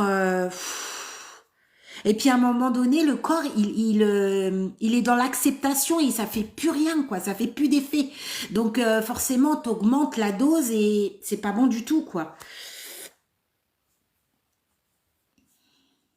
Ouais, bah ça, t'inquiète pas, je te crois à 100%. Oui, opiacés forts, oui. Alors, la morphine, quand on parle de morphine, tout le monde dit, la morphine, antalgique. Quels sont les effets secondaires de la morphine? Pouvez-vous me dire quels sont les effets secondaires de la morphine? euh, À l'IFAS pour une formation découverte avec une journée d'immersion de sage. Super, Nanou! C'est chouette! La morphine, on a parlé du tramadol, mais la morphine alors? On a vu des effets secondaires du tramadol, que c'est pas rien. On a conscience que quand même, c'est pas de la rigolade. Ah, on me marque plus fatigue. L'autre mot, asthénie, nausée, douleur gastrique, malaise, vertige, vomissement, pharmacodépendance, bien, détresse respiratoire, je voulais les cours, vomissement, perte de la mémoire, rétention urinaire, oui, dyspnée, dépendance aussi, oui, oui, oui, oui. Alors la perte de poids, ça va dépendre, mais oui, ça peut jouer sur le poids. Dépendance, oui. Dépendance, oui. Est-ce qu'il y a certaines personnes qui, à un moment donné dans leur vie, vous peut-être, hein, vous avez été sous morphine pour X raisons, rétention urinaire, agitation, tachycardie, qu'est-ce que j'avais avant, la formation AES, mais je stresse, il paraît que c'est difficile. Ne stresse pas, Annick, tout le monde va te dire c'est difficile, mais c'est quelque chose de réalisable. Rien n'est facile dans la vie, il faut juste taper ces murs en face de toi. C'est comme tout. Tu vas apprendre avec, certes, peut-être des difficultés, mais ces difficultés, t'inquiète pas, tu vas finir par y arriver. C'est quelque chose de réalisable. Beaucoup de personnes ont des difficultés aujourd'hui, dont de sérieux problèmes au niveau des 10, etc. et ils réussissent à avoir leur diplôme. Donc, n'écoute pas les gens, que ça soit, voilà, rien n'est facile dans la vie, même si pour eux c'était difficile. Peut-être pour toi ça va être difficile, mais tu vas te battre pour y arriver si c'est le métier que tu veux. C'est réalisable. Oh, c'était quoi ma question? Oh, je perds la boule. Oui, morphine. Oui, moi, prise de poids importante. Ouais, c'est pour ça, parce qu'il y avait quelqu'un qui parlait perte de poids. Ça dépend des gens. Moi aussi, ça m'a fait exactement la même chose, Fanny. Moi, j'ai pris du poids avec la morphine. Horrible. La migraine, perte d'appétit. Non, il n'est pas trop tard. Tu peux retirer ton dossier, c'est le moment là. Je suis allergique. Ah, ok. À la morphine, je me gratte non-stop. Il y en a beaucoup des comme ça. Il y en a beaucoup, beaucoup, beaucoup, beaucoup. L'anxiété, exact. Oui, ça joue aussi, hein. Ça joue aussi, la dépression, tout ça. Oui, oui, si, si. Je voudrais faire des révisions M3, M4. Héloïse, est-ce que c'est possible avec vous? Oui, pour prendre des rendez-vous de révision, c'est directement sur mon profil TikTok. Vous avez le lien ou YouTube. Vous cliquez sur le lien et vous cliquez sur le bouton prise de rendez-vous. Si vous voulez pour le mois de mai, il faut faire vite parce que les places, il n'y en reste plus beaucoup, les collègues. Ouais, ouais, ouais, ça joue beaucoup, beaucoup, beaucoup, beaucoup. Effet de la morphine, tremblement également, ouais. Grattage, l'effet d'allergie, oui. L'allergie. Moi, avec la morphine, j'ai eu aussi des troubles du transit. Euh, la morphine, c'est même au même titre que du tramadol. Le tramadol aussi, il y a pas beaucoup de gens qui le supportent aussi, hein. En court terme, voilà, pour atténuer la douleur. Mais généralement, le tramadol aussi, c'est quelque chose que beaucoup de personnes ont du mal à supporter. Alors la morphine, encore moins. Nausées, vomissements, ça c'est souvent, hein. C'est souvent, hein. Alors hallucination, j'étais pas sûre de ça au niveau effet secondaire par rapport aux hallucinations, mais effectivement j'ai vu une personne sous prise de tramadol qui, ouais, trouble du transit. Ah ça c'est pas possible. Ah ça c'est pas possible. Sommeil aussi, oui, effectivement. Ah, il y a beaucoup d'effets secondaires. En tout cas, moi, je vous souhaite de rester en bonne santé, les collègues. Je vous touche, même sur mon téléphone, je vous touche chacun d'entre vous. Je vous souhaite d'être en bonne santé et de pas utiliser ces genres de choses. Voilà, bonsoir, évitez au maximum, en tout cas, sauf si nécessaire. Ouais, ouais, ouais, ouais. Insomnie, oui. Trouble du sommeil, beaucoup, beaucoup trouble du sommeil, ouais. Donc voilà, par rapport à tous ces symptômes, vous allez mettre des actions en place. Vous prenez soin des personnes. Aujourd'hui, vous êtes soignant. Demain, vous pouvez être soigné. Donc, repérez toutes les signes pathologiques, les symptômes pathologiques, c'est hyper important parce que vous connaissez, vous êtes dans ce domaine-là. Et demain, si vous êtes soigné, c'est aussi important de savoir aussi que faut-il faire et voilà. Vous savez que ces types de traitements, il y a la dépendance, il y a des effets secondaires. Donc voilà, vous allez réfléchir sur plein de choses, hein, sur ça.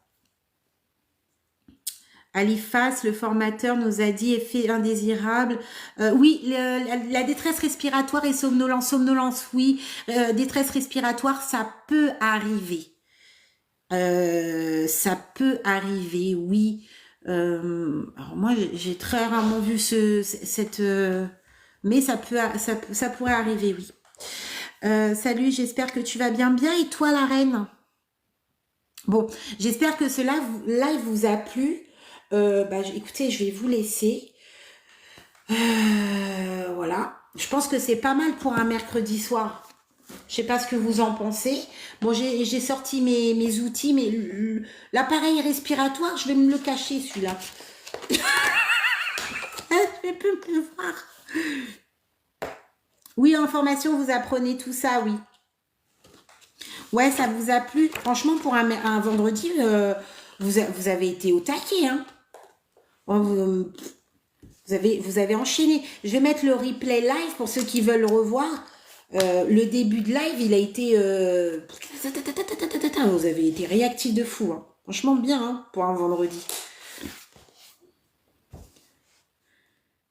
On se revoit à quel moment? J'ai trop aimé. Je sais pas, moi, en ce moment, je fonctionne vraiment spontanément. J'ai très très peu de temps. Et du coup, je le fais vraiment, les lives, je les fais à la wall again, hein, parce que je peux pas planifier. Avant, je planifiais, mais là, je peux pas me permettre de planifier. J'ai beaucoup trop de boulot. Ça sera enregistré, mis sur YouTube, oui. J'ai aimé. Ah bah ça me fait plaisir. J'espère vraiment. Oui, c'est enregistré. J'espère vraiment que j'ai pu vous apporter des choses ce soir. En tout cas, moi, vous m'apportez toujours. Et j'étais contente, franchement, vous avez été vraiment au top. Moi, ça me fait plaisir quand vous êtes au taquet, comme moi je suis au taquet. Eh ben ça, j'adore. J'adore. Vous êtes vraiment adorable. Des fois, je suis mollasse. Des fois, vous arrivez à me distraire aussi. Vous me dites, ah, il faut que j'aille me laver les cheveux et tout. Vous savez, j'ai allumé mon live. Je suis rentrée et je me suis pas lavée. Là, il va falloir que je me décrasse là encore. Il faut que je me lave, il faut que je me lave, je me détende. Ah, vous m'aviez manqué. Vous êtes mon remède, ça me détend d'être avec vous des fois. Un mot pour le M10. Alors, c'est la planification, le M10. La planification des soins. Souvent, vous avez un cas avec une multitude de patients, de résidents, de patients, avec leur état de santé, leur rendez-vous, s'il faut qu'ils soient à jeun, etc., etc. Et il faut les placer sur un tableau. Je vous avais montré, si tu as des élèves qui ont mon livre, tu leur demandes s'ils peuvent te le prêter pour que tu puisses imprimer les feuilles des cas module 10 avec Madonna et tout là. Tu vois, c'est ça en fait. Tu as plusieurs patients ici, là, et il faut les retranscrire sur le livre. Tu l'as, bah, tu peux t'entraîner M10. Tu fais ça. Le rôle aide-soignant, tout ça. Le savoir, le savoir-faire, le savoir-être. L'objectif est de apprendre, comprendre, appliquer et transmettre.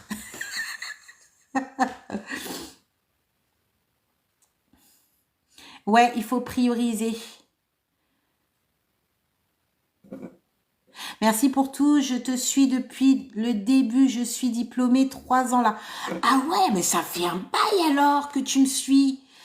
Eh bien écoute, merci beaucoup ma belle et tu restes la bienvenue toujours. Félicitations même si ça fait 3 ans, mais ça passe vite.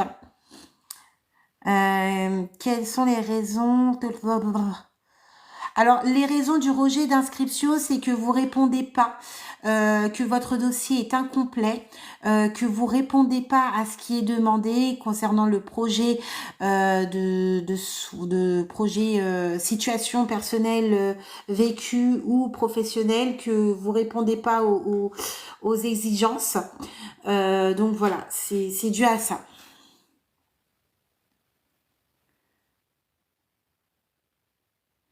Ah, celui-là, je l'ai eu de justesse. Ah ouais? Ah ouais, tu l'as eu de justesse.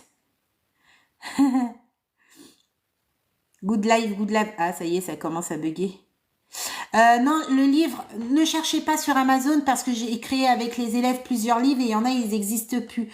Pour avoir mon livre, vous allez cliquer sur mon lien TikTok. Vous savez que sur ma page, vous avez ma grosse tête en bulle.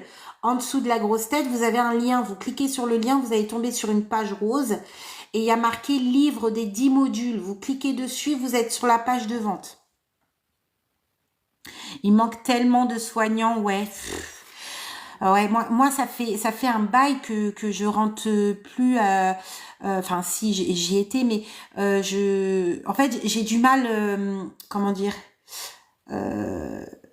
là à cette période-là, je sais pas réellement. Est-ce que c'est encore pire qu'avant ou enfin la situation. J'ai été hospitalisée moi dans un service il y a très très peu de temps. Ils étaient en sous-effectif, mais quand même disaient les filles du service que ça va à comparer à d'autres années où vraiment c'était compliqué après le Covid, là les démissions et tout. Mais c'est vrai que j'ai du mal à réaliser vraiment comment ça se passe là en ce moment. Ça devient pire, ah ouais? Vous pensez que là, sur le terrain, c'est pire?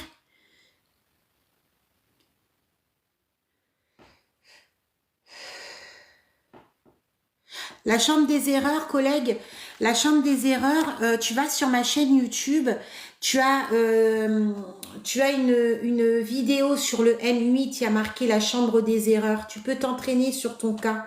En fait, tu vas dans une pièce Et il y a plein d'erreurs. Je sais pas, moi, une poubelle par terre, du linge par terre. Tu as l'antiseptique qui est complètement ouvert et qui a pas la date dessus, qui a une seringue posée sur le matelas, qui a la poche de la poche de la sonde urinaire qui est au sol. Tu vois, en fait, c'est ça la chambre des erreurs. En fait, tu as plein d'anomalies, il faut les détecter et il faut comprendre pourquoi c'est une anomalie et qu'est-ce que tu fais comme action et quel risque ça peut engendrer ces anomalies. Tu vois, c'est ça. Cette année, dans un IFAS, ils sont 17. Comment ça, 17? C'est parce que c'est 17 personnes qui prennent. Je suis en milieu pro, il y a plus de faisans. Ah ouais? Purée, pourtant, moi, enfin, moi étant membre du jury, moi, je vois une augmentation de personnes diplômées. Ils vont où alors? C'est ça que je comprends pas, c'est que il y a même pour les VAE, c'est vrai que il y a une augmentation de VAE qui réussissent du premier coup plus qu'avant, mais du coup il y a des diplômés. Comment se fait-il que qu'ils trouvent pas de c'est peut-être que les employés ne veulent pas embaucher, mais l'école d'aide-soignante dure 11 mois, c'est ça, hein? Nous sommes 30 et il y a déjà 4 abandons. Eh ben, je vous dis, le pire que j'ai pu voir, c'est une classe de 26 élèves à la rentrée et ils se sont retrouvés 15 élèves à la fin. Merci beaucoup pour le cœur du jour, collègues. Ils se sont trouvés 15 à la fin. Ils ont tous abandonné. Pareil pour les démarches cliniques, collègues, n'hésite pas à aller sur ma chaîne YouTube Révision Aide-Soignante 2.0. T'as 400 vidéos, t'as tout le programme aide-soignant, t'as tout ce qu'il faut. Tout là-bas. Comment ça se présente un document manuscrit? En fait, manuscrit, c'est à la main. Mais non, mais intérim, c'est fini les intérims, les collègues. Les jeunes diplômés, ils font plus intérim, c'est comment ça s'appelle? Ah ouais, alors moi je suis nulle avec ça, moi encore. Vous savez oh, je suis nulle avec ça. Vous savez quand c'est le contrat de travail se fait par l'employeur là. Comment ça s'appelle ça? Expliquez. Tu as tout sur là, je vais bientôt quitter. Tu as tout sur ma chaîne YouTube.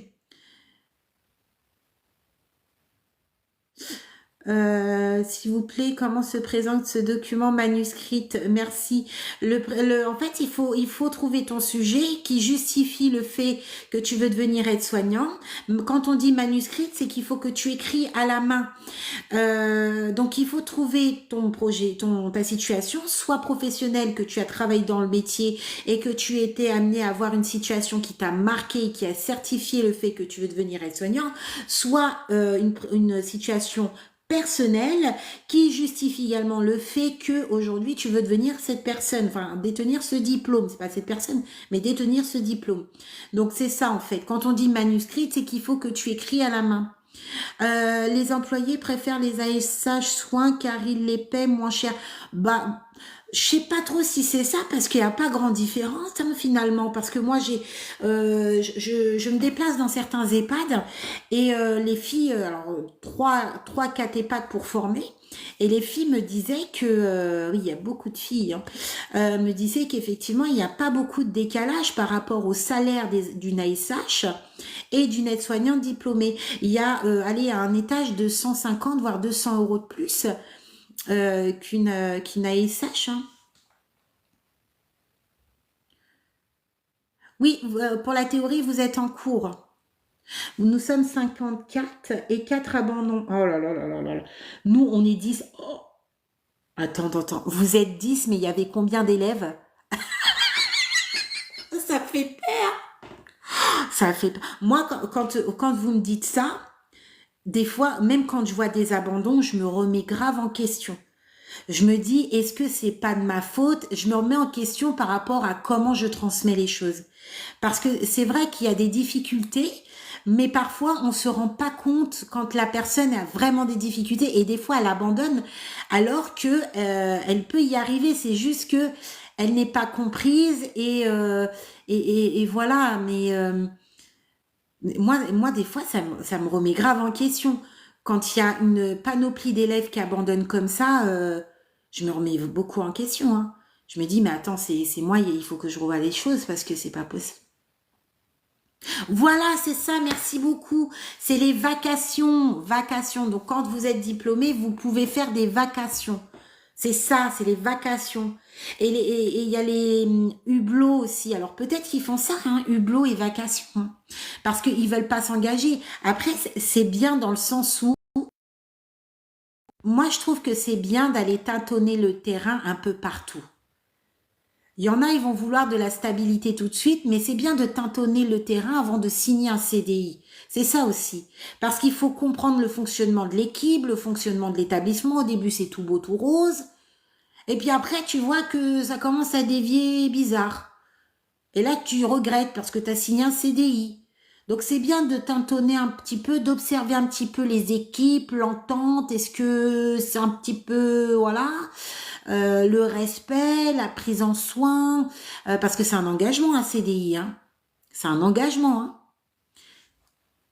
J'aime trop regarder vos lives, ça me fait travailler les liens. Ah, merci beaucoup. Les vacations. Il faut avoir 2 ans d'intérim pour faire les vacations. Les jeunes diplômés, ah oui, jeunes diplômés, tu peux faire des vacations, mais tu ne peux plus faire de l'intérim. Ok, ça marche. Ouh là là. Oui, parce qu'avant, c'était l'INA 100 € de différence. Tu vois, il n'y a pas grand-chose, hein. Il n'y a pas grand-chose de différent. C'est rémunéré tous les mois. L'école, non, non, l'école ne te verse aucun salaire. Il faut que tu vois si tu as le droit au chômage derrière ou voir comment tu peux, du coup, avoir, voilà, un petit coup financier. 25 élèves et maintenant vous êtes 10. Alors, il y a plus que la moyenne qui est partie dans ta promo. C'est qu'il y a un problème. Quand c'est comme ça, le centre de formation doit se remettre en question. Peut-être que c'est pas pour critiquer ou juger, mais quand vous avez plus de la moitié des élèves, les formateurs, comment on s'organise, comment on fait les choses, on doit se remettre en question. Là, c'est tout. Puisque 15 élèves sont partis, plus de la moyenne qui est partie, il faut que l'établissement se remette en question.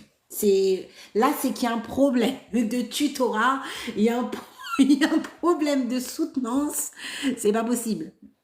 25 aujourd'hui, nous sommes 11. C'est qu'il y a aussi un problème. C'est pas normal. C'est pour ça que, en tant que formateur, on doit se remettre en question de comment on transmet les choses. Formateur, c'est pas professeur, mais quand même, tu t'engages à transmettre et tu dois vérifier si la personne a compris. Après, tu peux pas être là pour tout le monde, mais les personnes qui sont en difficulté, moi, il y a un truc qui m'insupporte, c'est que l'élève, je le vois grimacer ou qui décroche. Tu sens quand l'élève, il décroche. Il y a toujours un petit groupe d'élèves qui va être là, qui va lever le doigt, qui va être...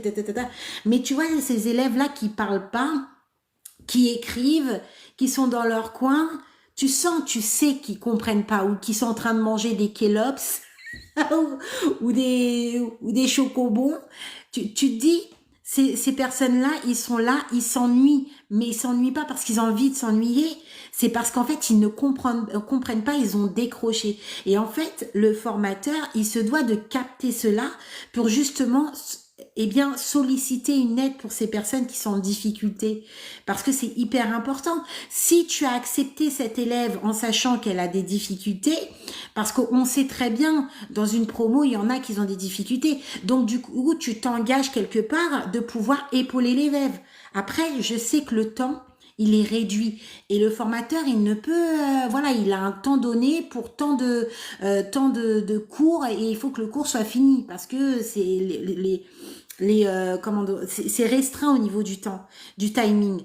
Mais quand tu vois des personnes qui sont en difficulté, tu dois avoir ton regard, tu dois observer la personne. Parce que justement, c'est comme ça qu'elle va soit sombrer, qu'elle va louper ses modules alors qu'elle est en capacité d'y arriver, qu'elle va abandonner, qu'elle va mettre en question du coup ses capacités. C'est juste parce qu'elle n'a pas compris la manière qu'on forme. Il faut peut-être comprendre autrement, d'autres techniques, peut-être plus ludiques, et ça fait profiter tout le monde. Moi, je trouve pas ça normal qu'il y a toujours ce petit groupe d'élèves qui sont là, on les observe, qui sont en difficulté et qu'on les laisse en retrait, alors qu'on sait pertinemment qu'ils n'ont pas compris. Ils n'ont rien compris. Mais on se doit quand même de leur donner un minimum à ces élèves. Ah, alors s'ils ont arrêté, c'est parce que c'était pas leur voie. Ça, c'est autre chose. Ah, et puis aussi les histoires de stage, ah bah ça, ça aussi, c'est autre chose. Parce qu'à la fin, ça devient compliqué d'apprendre et comprendre. Ah oui, ça, c'est compliqué. Quand vous arrivez, alors moi je dis module 1 et 2, ça va encore.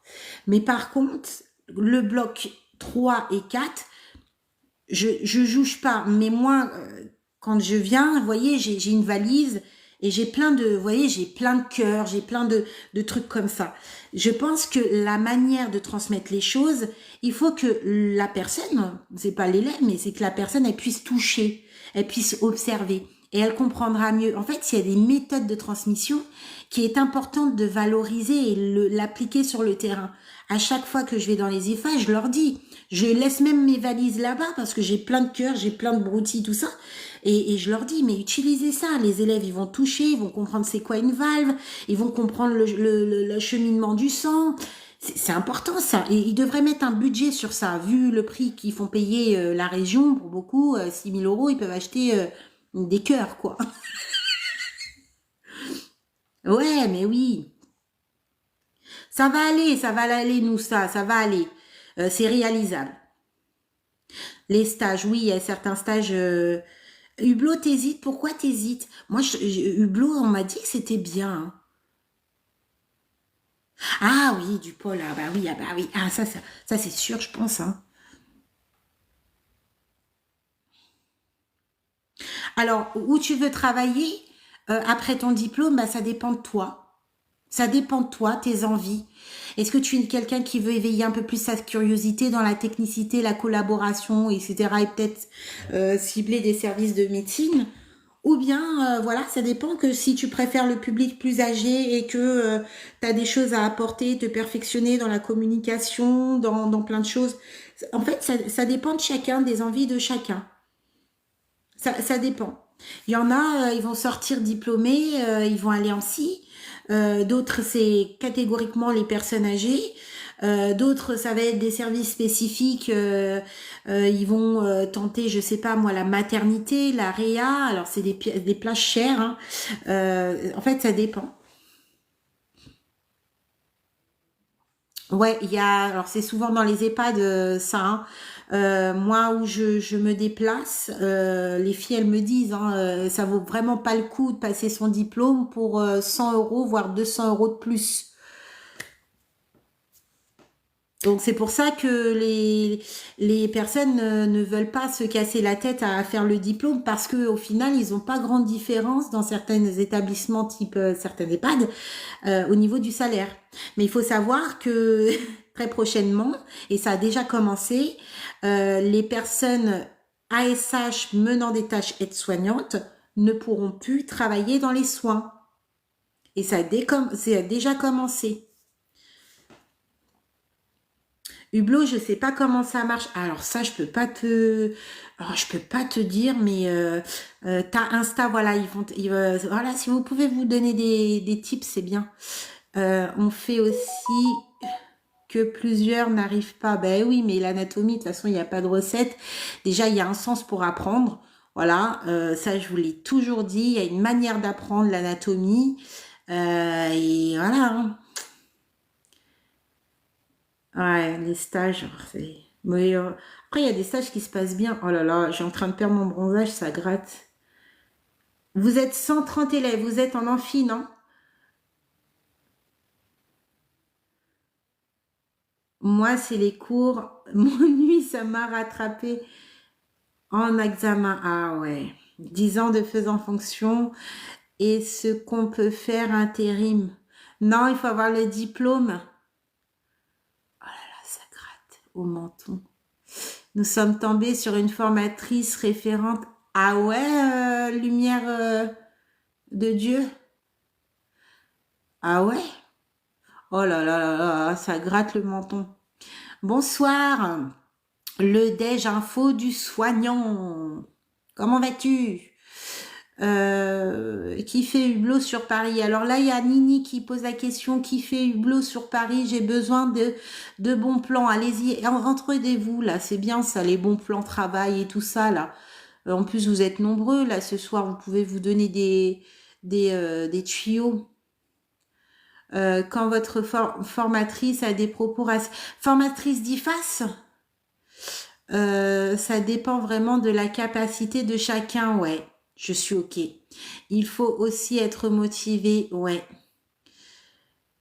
Alors, je fais... Ah, ça gratte, ça me brûle maintenant. J'aurais pas dû gratter. Je fais la VAE et ça m'énerve les collègues qui te disent que le diplôme de l'école est mieux. Alors, voilà ce qui va se passer, voilà ce qui se passe là, Il y a beaucoup de personnes qui dénigrent le métier VAE parce que sous prétexte que vous n'allez pas à l'école. N'écoute pas les gens ce qu'ils disent. Tu fais ce que tu as à faire. Alors c'est vrai que c'est mieux l'école dans le sens où vous êtes formé par des formateurs, etc., etc.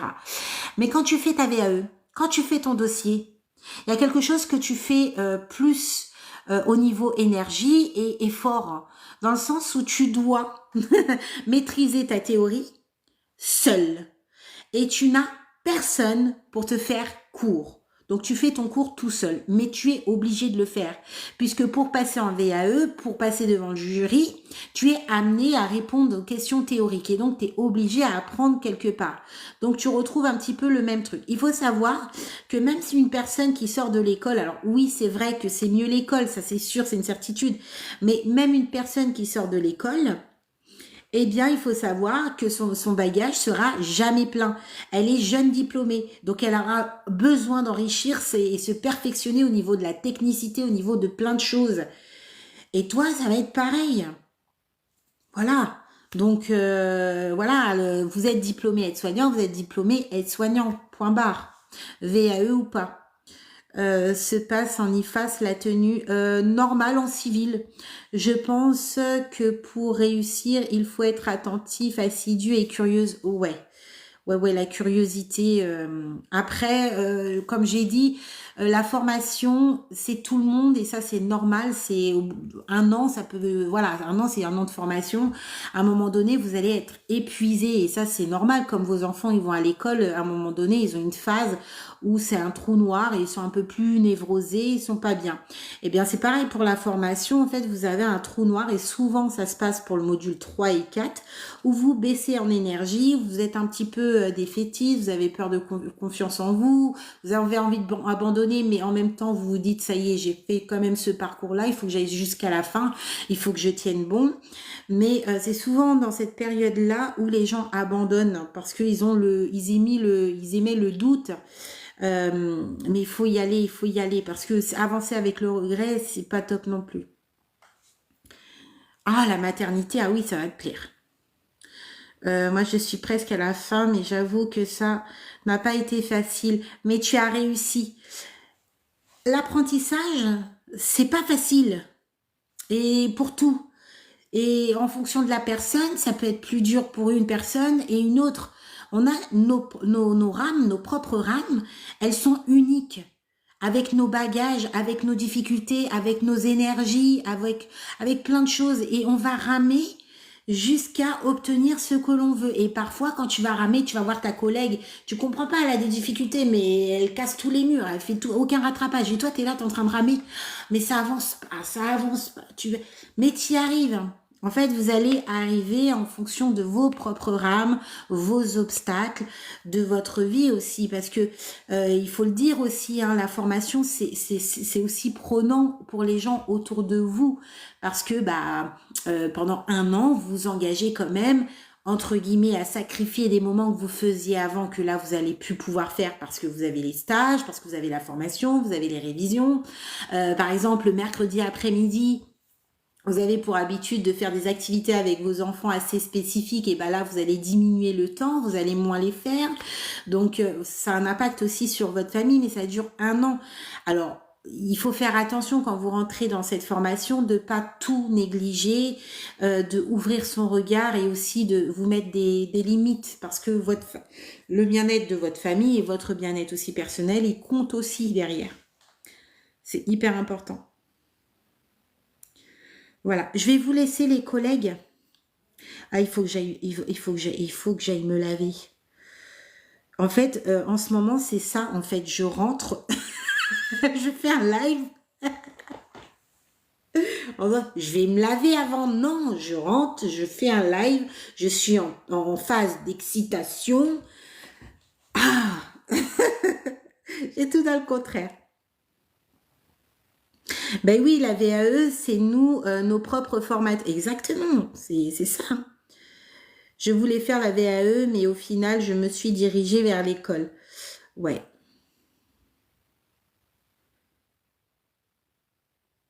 Non, non, il faut aller jusqu'au bout. Un rattrapage, c'est pas grave, hein. Un rattrapage, c'est pas une fatalité, hein. C'est pas une fatalité, un rattrapage, hein. Ouais, il faut bosser à côté. Voilà, et puis si vous passez au rattrapage, c'est parce qu'il y a à un moment donné, bah, voilà, il y a des choses que vous n'avez pas maîtrisées, vous avez laissé votre stress vous envahir. En sortant, vous vous êtes rendu compte, oh bah mince, j'avais la réponse. Bah, parce que le stress vous envahit. C'est normal, hein.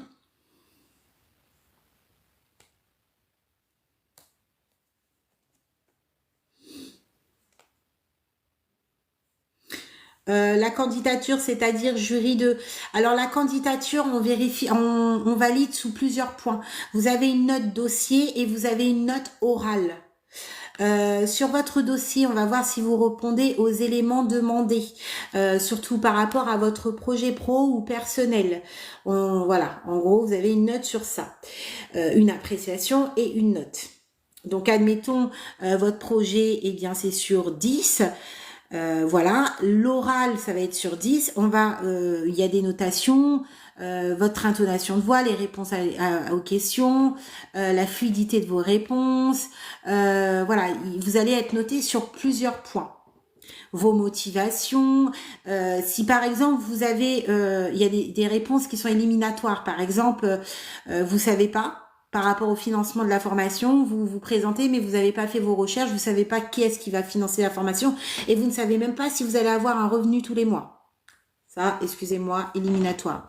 Si vous venez et qu'on vous pose la question, oui, alors comment vous allez faire pour vos enfants le moyen de garde, et que vous dites, ah, je sais pas, c'est éliminatoire. On va pas chercher à comprendre. Vous comprenez, parce que l'établissement s'engage à maintenir son taux de réussite. Lui, ce qu'il veut pas, c'est que il y ait des personnes qui abandonnent au cours d'année et qui diminuent le taux de réussite. Il y a l'image aussi de l'établissement qui est là. L'objectif, c'est donner une bonne image, de donner aussi envie aux autres élèves de pouvoir venir dans cet établissement. Donc, si la personne n'a pas trouvé un moyen de garde alors que la formation arrive très prochainement, qu'elle ne sait pas quoi répondre, on va pas prendre le risque de la prendre en sachant qu'elle va devoir s'absenter parce que, etc., etc. Pareil pour niveau finance, on sait que c'est 11 mois de formation. Si on sait que voilà, vous hésitez sur cette question, on va se dire, ah bah oui, je pense que elle va faire la formation, mais elle aura pas de moyens financiers. L'objectif, c'est pas de vous mettre dans le pétrin pendant 11 mois. Et ça aussi, ça met aussi en péril la formation, dont le taux de réussite. Parce que si vous abandonnez en cours d'année, parce que au point de vue financier, c'est pas ça, vous faites diminuer le taux de réussite de l'établissement. Et eux, ils veulent pas. Donc, c'est sur plusieurs critères. Voilà. Bon, je vais vous laisser. Là, j'ai besoin de... Alors là, j'ai besoin de passer au Karcher.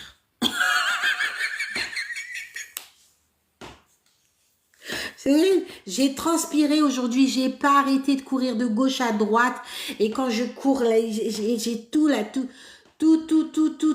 Ça va pas. Le rituel du soir, bonsoir, décrassage au taquet. On frotte. Il faut que ça mousse. Et que ça sente bon. Ça sent bon. Au Moneil. Ah, on parlera d'Oscar plus tard. Le fameux Oscar. Oscar. Bonne soirée à tous. Merci beaucoup pour ce merveilleux live. À bientôt. Merci à vous aussi.